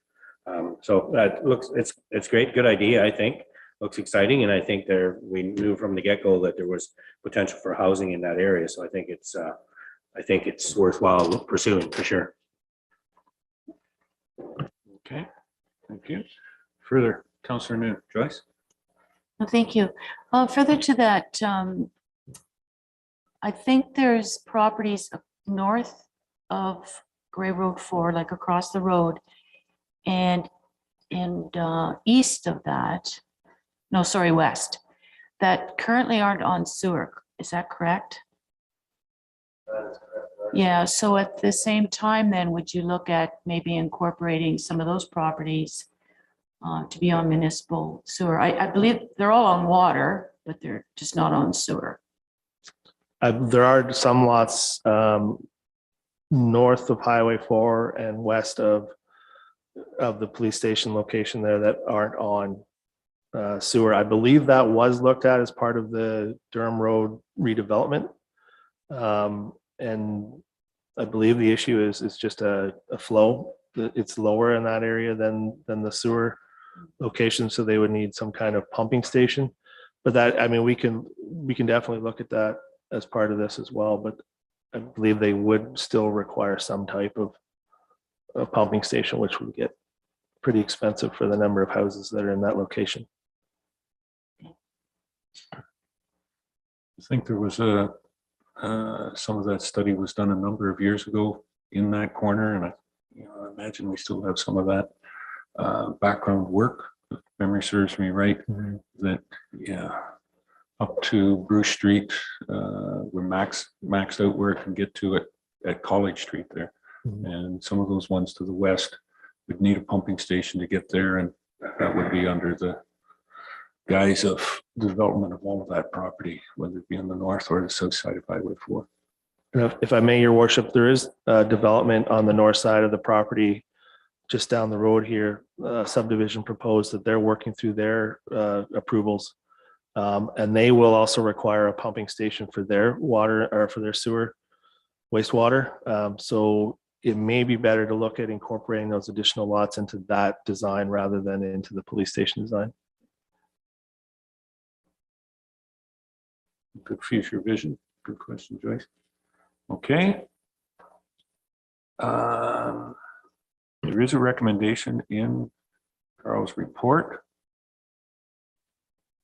Do we have somebody that would like to move that? Councillor Hutchison, Doug?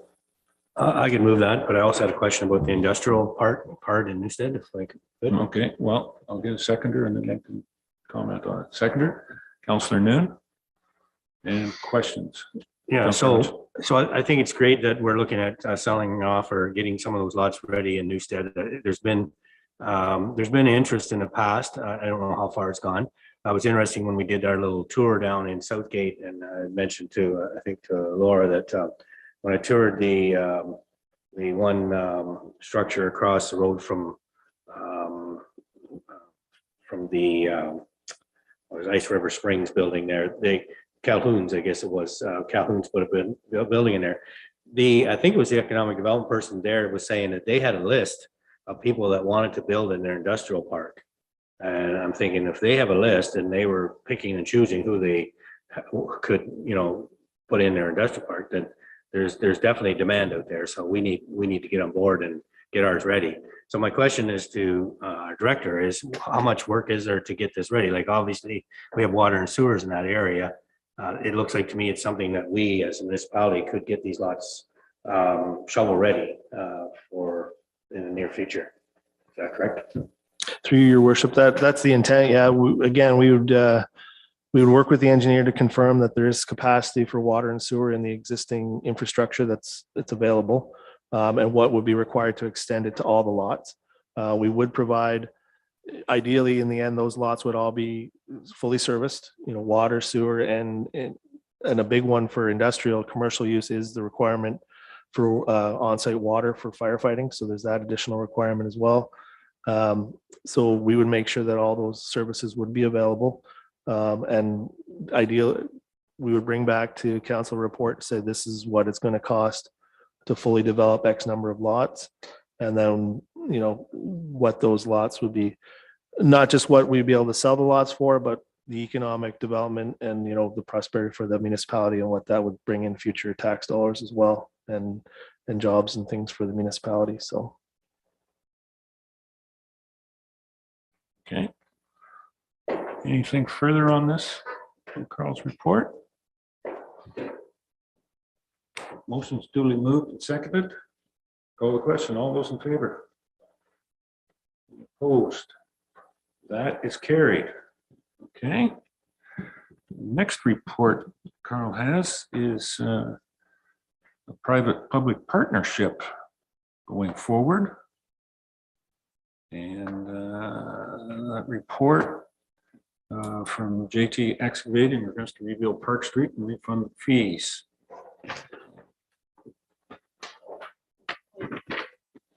Yep.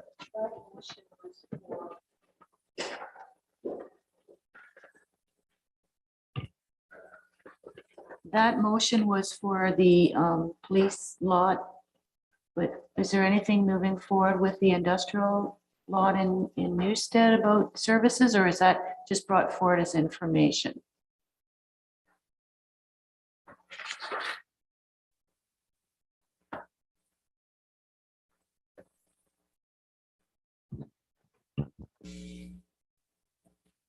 Through Mayor to Councillor Noon, I believe both properties were incorporated in that motion, not just the police station lot. That was the intent, yeah, that $25,000 budget request was for both lots, that we would look at both at the same time, yeah. Okay. So that we have another one here. Want to give us just a bit of an update on this one, Carl, before I introduce the motion? Yes, thank you through you, your worship. Council may remember that the previous council meeting, we had a request from Mr. Tremble regarding a development on Park Street and some upgrading of the road and water, sewer, and stormwater for a section of Park Street that he was proposing that he would complete on his own, and a portion that we would complete at our cost and at a request that we refund, or refund, I guess is the correct word, the development charges and the water and sewer connection fees for that. As you can see in my report, the connection fees he's requesting to be and development charges he's requesting add up to $149,000.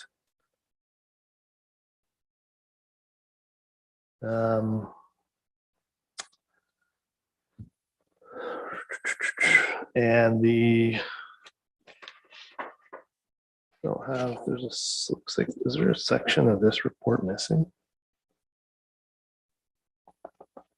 Maybe not. Oh, I'm looking at the wrong one. That's my fault. Sorry. There we go. All right. Yes, the request was for $149,000 in refund. The total estimated value of the construction from our consultant is $831,000 for West Gray's portion at a total cost of $1.102 million. The portion that JT Excavating is proposing to do is approximately $400,000 in work with $20,900 in design and engineering. With the refund of the development charges and the water and sewer connection fees, we estimate that his total cost would be $271,000 approximately for his portion. So our current, for 2023, we would have to find in our budget $29,100 to pay for our portion of the engineering fees. That would be done in conjunction with JT Excavating's portion all as one. He would complete his section this year. West Gray's section would be completed in a future year, whether that's next year or the year after. It is on our 10-year capital plan, but it wasn't proposed for construction until 2029. And we would have to find the $149,900 in 2024 budget to refund to the development charges budget or account and the water and sewer account to refund those fees that we're refunding to JT Excavating. Because those accounts should still get that money, because that money is used for development to growth pace for the growth of those.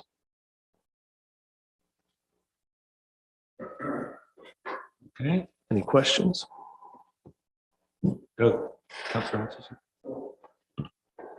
So a couple of questions just regarding the construction part. When they do that road, is it going to be more or less leveled? Like it's going to take that dip out of it coming in there from, how that's going to. Are you speaking regarding the dip where the walking trail is? Yes.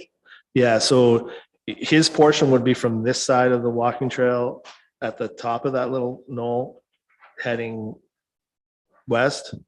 The dip and the portion heading east would be the municipality's portion. So it would be it would be part of the engineering and design, but that dip would not be part of his construction for this year. Not all of it anyway, depending on how the engineering worked. He may have to incorporate some of the slope in. Yeah. But we wouldn't know that until the engineering is completed. Okay. And I'd ask the question about sidewalk. Like I think there's going to be a need for sidewalk there eventually. Is it something that when you do the curb that potentially the sidewalk can be added later on so that it could sidewalk could butt up to the curb or something on the, say, on the south side eventually? Yeah, sidewalks are something that always can be added later. Obviously, there's a benefit in doing everything in one shot, price wise. But it is something that if we decided as a municipality to do our section in whatever year, the future year, we could do our section and their section of the sidewalks all in one tender. Yeah. Yeah, I just think with the development there that it'll be needed, along with the walking trail too. I think it's going to get used a lot more. So thank you. Point. Any other questions on this one? Just one question. Does it need to be the 149.9 all repaid in 2024, or could council in a budget year make that a percentage from year to year? Yeah, my recommendation would be to allocate that money to the 2024 budget now, and then in the 2024 budget, you could look at, you know, dividing that up over the next 5 years.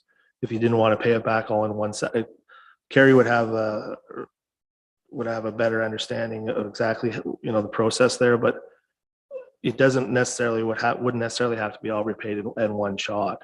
Now, if there was a project coming up, like we have some projects coming up for the water and sewer development in West Grey, Durham specifically, you know, that money will be needed in the near future just to fund those. Again, it could be done, you know, as a loan or something if needed, but that money will be needed in the near future for some fairly large projects coming up. Yeah. Okay.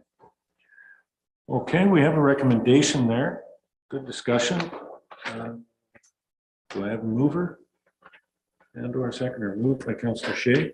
Seconded by Deputy Mayor Hutchison.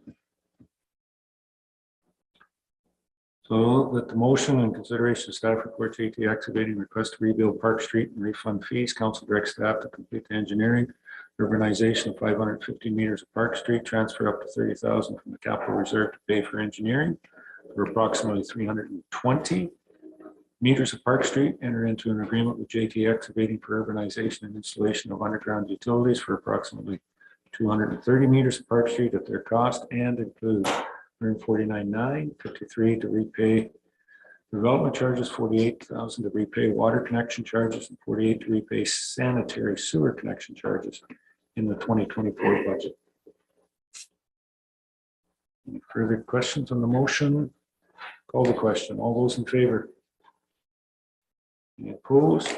That's carried. Thank you very much. That's great.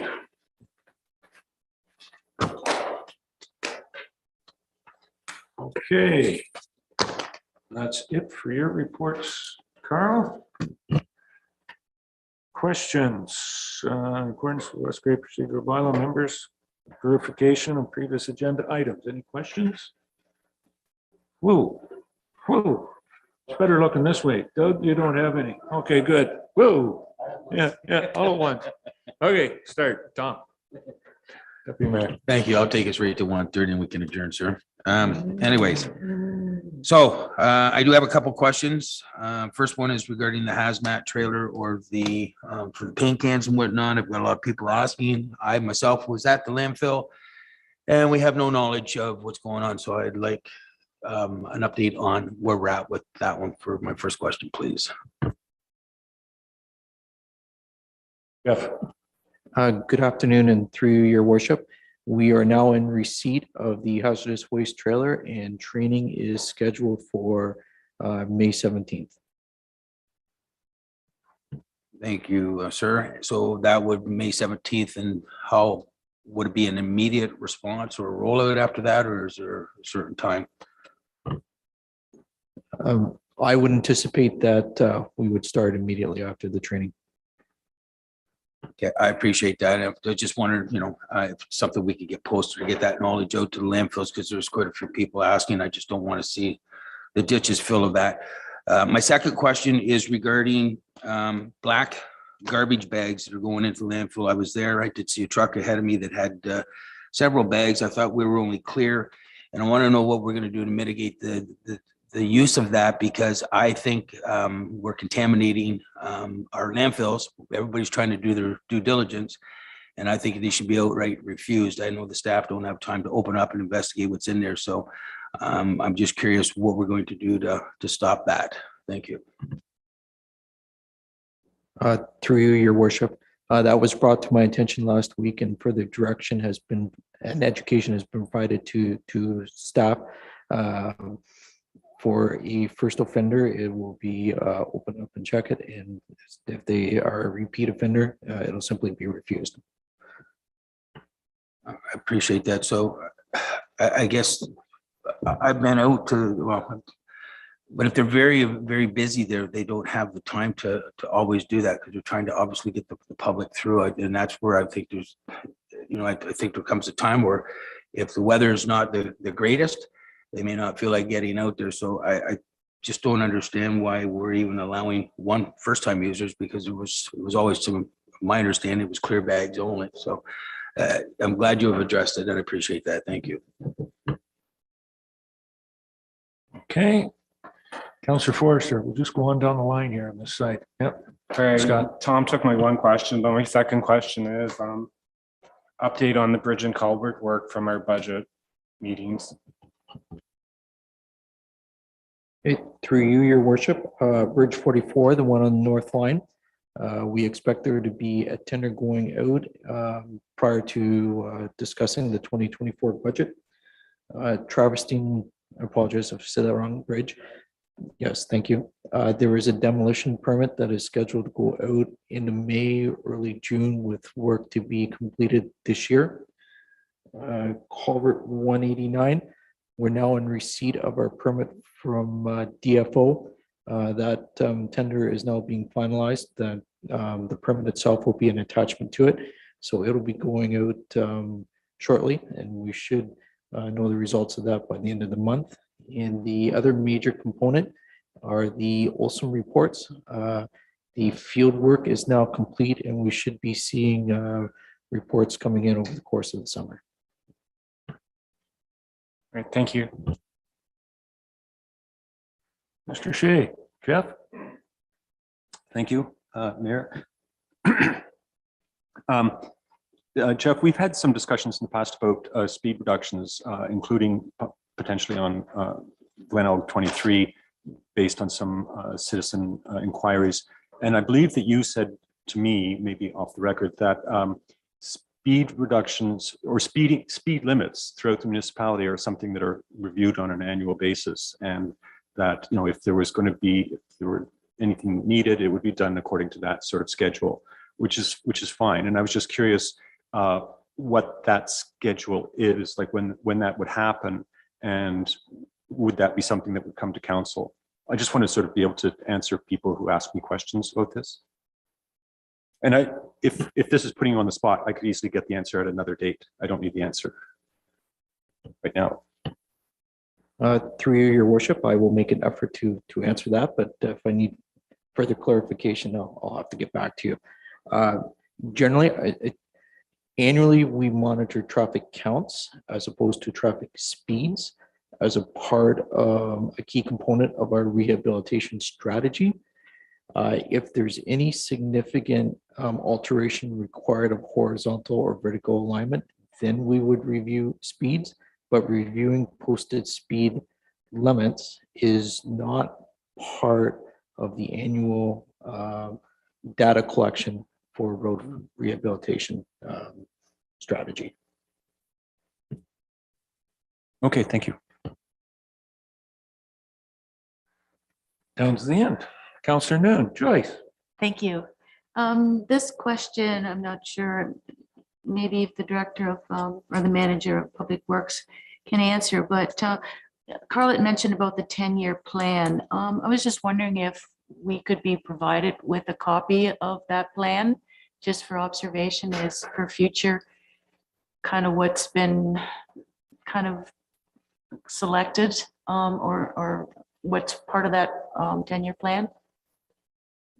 And like if that 10-year plan would already have shown previous years, like maybe we should be updating it or whatever. But anyways, if we could have a copy, I'd appreciate that. Thank you.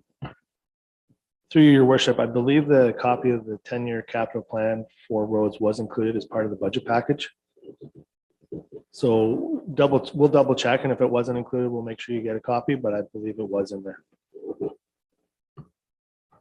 I think you're correct on that. My apologies. Thank you. Oh, you're feeling left out down here, are you? You just had to jump in. Go ahead, Doug.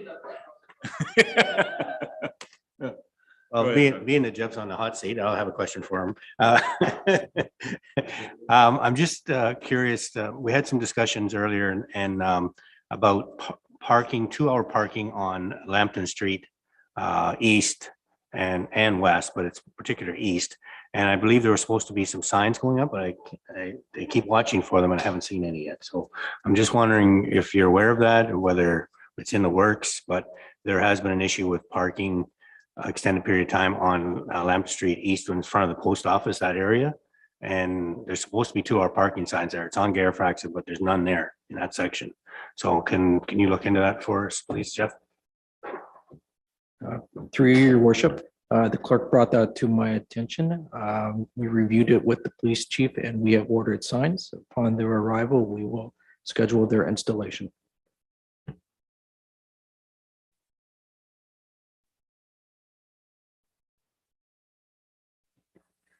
You're cutting into bylaw time here, but go ahead. Yes. I have one non-public works related question. I wanted to separate it out from, so I'm done, Jeff. Thank you. To the CAO, we had a presentation about the climate action plan from the consultant that helped us develop that. And I know we've lost our climate action officer, the person who's going to be responsible for that. But would it make sense for us to endorse the climate? We never actually endorsed it. Should we bring that forward and take care of that piece of housekeeping?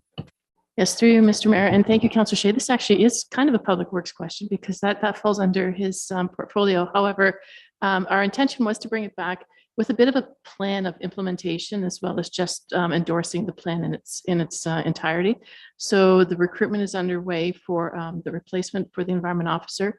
And I will speak with these gentlemen to see what kind of scheduling we can look at to bring that back to council. Perfect. Thank you. Okay.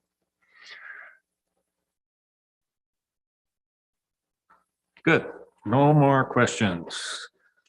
Down to bylaws. We have a number of them to pass here. The first one, 13.1, bylaw number 23038, confirming the proceedings. We have a mover and a seconder. Moved by Deputy Mayor Hutchison, second by Councillor Forster. Any questions or comments on? Call the question. All those in favor? Any opposed? That's carried. 13.2, bylaw number 2023-039, amend fees and charges bylaw, spring ice time and marriage solemnization. We have a mover and a seconder for that one. Councillor Noon and Councillor Forster. Questions or comments? Bylaw. Call the question. All those in favor? Any opposed? That is carried. 13.3, bylaw number 2023-040, civil marriage solemnization. Delegate to the clerk. I have a mover and a seconder, moved by Councillor Hutchison, seconded by Councillor Noon. Any questions or comments on this? Anybody want to renew or have a marriage? This is the guy to look for here if we're going to pass this. All those in favor? Any opposed? That is carried. That'll be a different bylaw, sir. Bylaw number 2023-041, grants to organization policy. Bylaw to adopt the municipal grants to organizations policy, which, just for clarification, will come into effect for the 2024 budget cycle. Am I correct on that one? We have a mover and a second. Moved by Councillor Hutchison, and I'll get a seconder, Councillor Forster. Questions or comments on the bylaw? Doug, turn on your mic. I was going to suggest that we move to defer that, just so that we have time for a discussion regarding it. Like, there's a lot of information in there, and I'm not sure if this council has really had a chance to spend any time on it. It was from last council that it started out. So is it possible that we could defer that policy and to another meeting?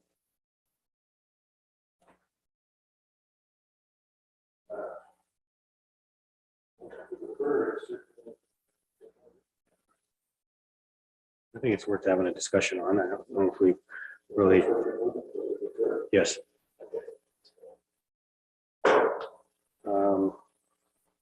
Well, even next council or meeting, that's fine, but yeah, just to, so that we have more time for discussion. We're not gonna get time today.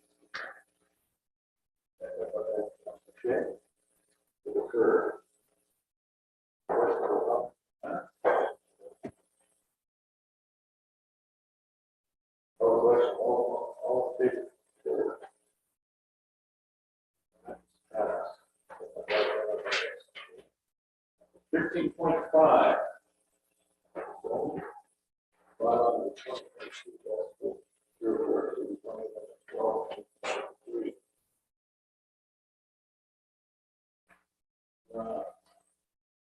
This one.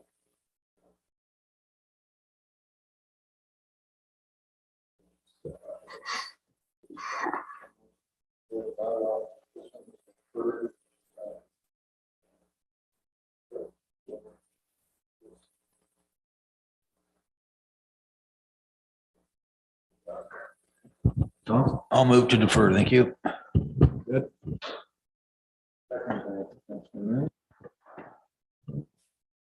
Through you, Mayor, I'm assuming the deferral is until the May 16th meeting, similar to the report. Well, Clerk Eckenschwiller, I will leave that up to you because I'm not one to put items on your agenda. Thank you.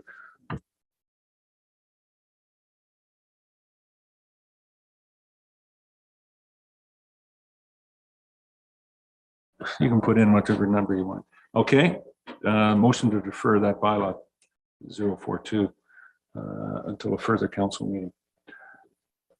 Any questions on that? All those in favor? That is carried. Bylaw number 2023-043, zoning amendment for Porteous. I hope I'm pronouncing that correctly. I doubt if I am. To amend the zoning bylaw. Do I have a mover for that bylaw?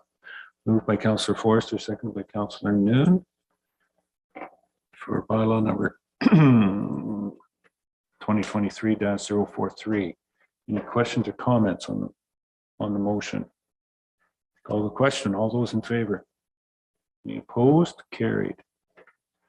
Bylaw number 2023-044, zoning amendment Logan. We have a mover and a seconder for that one. Moved by Councillor Noon, seconded by Councillor Hutchison. Any questions or comments on the motion? Call the question. All those in favor? Any opposed? That is carried. Bylaw number 2023-045, zoning amendment 18, Holloway. Do we have a mover and a seconder? Moved by Councillor Shea, seconded by Deputy Mayor Hutchison for that one. Any questions or comments on the motion? Call the question. All those in favor? Any opposed? Carried. And bylaw number 2023-046, Dunstan. We have a mover and a seconder. Moved by Councillor Noon, seconded by Deputy Mayor Hutchison. For this bylaw to be prepared and signed. Any questions? Call the question. All those in favor? Any opposed? That is carried. Thank you. That's it for bylaws.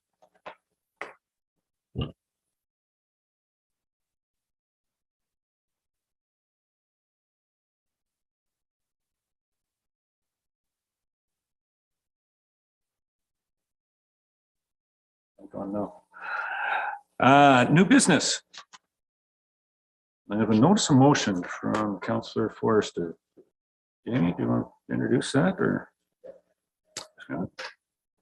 Through you, Mayor, the motion is whereas bylaw 74, 2017 being a bylaw to provide a policy for the procurement of goods and services and the disposal of surplus goods outlines the process to dispose of items deemed no longer useful to the municipality. And whereas bylaw 74-2017 states that goods that are surplus or obsolete may be made available to other departments, or if no longer useful to the municipality, arrange for their disposal in the way deemed to be in the best interest of the corporation. And whereas bylaw 74, 2017 states that open competitive bidding on the disposal of goods and services be encouraged. And whereas the municipality has amassed considerable items such as furniture, decorations, and assorted chattels, which staff have determined no longer useful to the municipality, therefore be it resolved that council directs staff to create an inventory of surplus items that is available for public bidding through an online silent auction or similar format. 2, allocate the proceeds from the auction to the grants to organization budget for future community requests. And 3, report back on the outcome of the auction.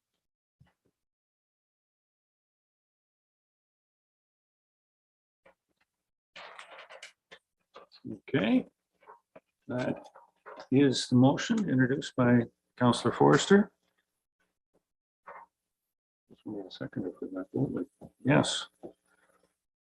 Do we have somebody who wants to second that? Joyce, yeah. Councillor Noon, second that.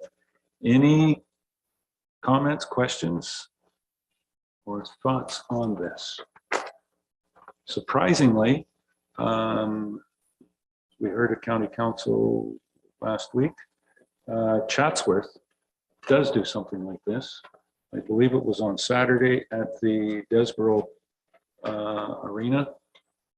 They take in, each year they have a garage sale at the arena, municipal, but also community donated, and they're donated items that you want to donate. And then that money is used for programs as such in the community of Chatsworth, and they've run it for quite a few years. It's not something that, sorry, Scott, I know you were thinking it was something unique, but yeah, I know you don't know Chatsworth that well, so you didn't copy them, you come up with this, but it was just surprising when you had this come up to Chatsworth was doing this last week. We may be more advanced by the sounds of it from your here. You want to use technology and go online and, with that. Any other questions or comments on the motion? Then I shall call the question. All those in favor? Any opposed? That is carried. Look forward to those outcomes. Announcements. Yes, we've got 2 minutes. Anything quickly? Just wanted to make one announcement. Thank you, I think, on behalf of staff for getting together. May 9th is our community cleanup, litter day, whatever you want to call it, at the 3 recreation facilities. A number of council members have volunteered to be there for roadside cleanup and whatnot. Interesting that the Lions Club were here today. They have done one on Hutton Hill Road and Douglas Street for a number of years, and that's being done earlier, so it's being done on Saturday. But comments were made at County Council about that as well too. How much the county is doing on some of their roads with other organizations. It's just terrible that we have that much garbage in the ditches, so we've got to go and clean it up. I don't know how we educate the public that the Tim Hortons cup is not heavier after you drink it. You have to throw it outside. It's, you know, it's less weight that you can take home in your vehicle. But that certainly seems to be a problem. So May 9th, for anybody out there that wants to come to any of the facilities, organize, and bags and gloves and vests will be made available for you to go and pick a road and help clean up our community. One quick comment of 33 seconds. Thank you, Doug. That's it for announcements. We are at closing time. Closed session is not time sensitive, so we can put that off until our meeting on May 16th to deal with the items that we did, as we did have one person in closed session. And with that, we'll defer that. And that brings us down to adjournment. Because we didn't finish it, I'm gonna say we didn't get everything done, so I'm gonna need a one of these days I'm gonna get it. Yep. Time has expired for our meeting. Thank you very much, everybody.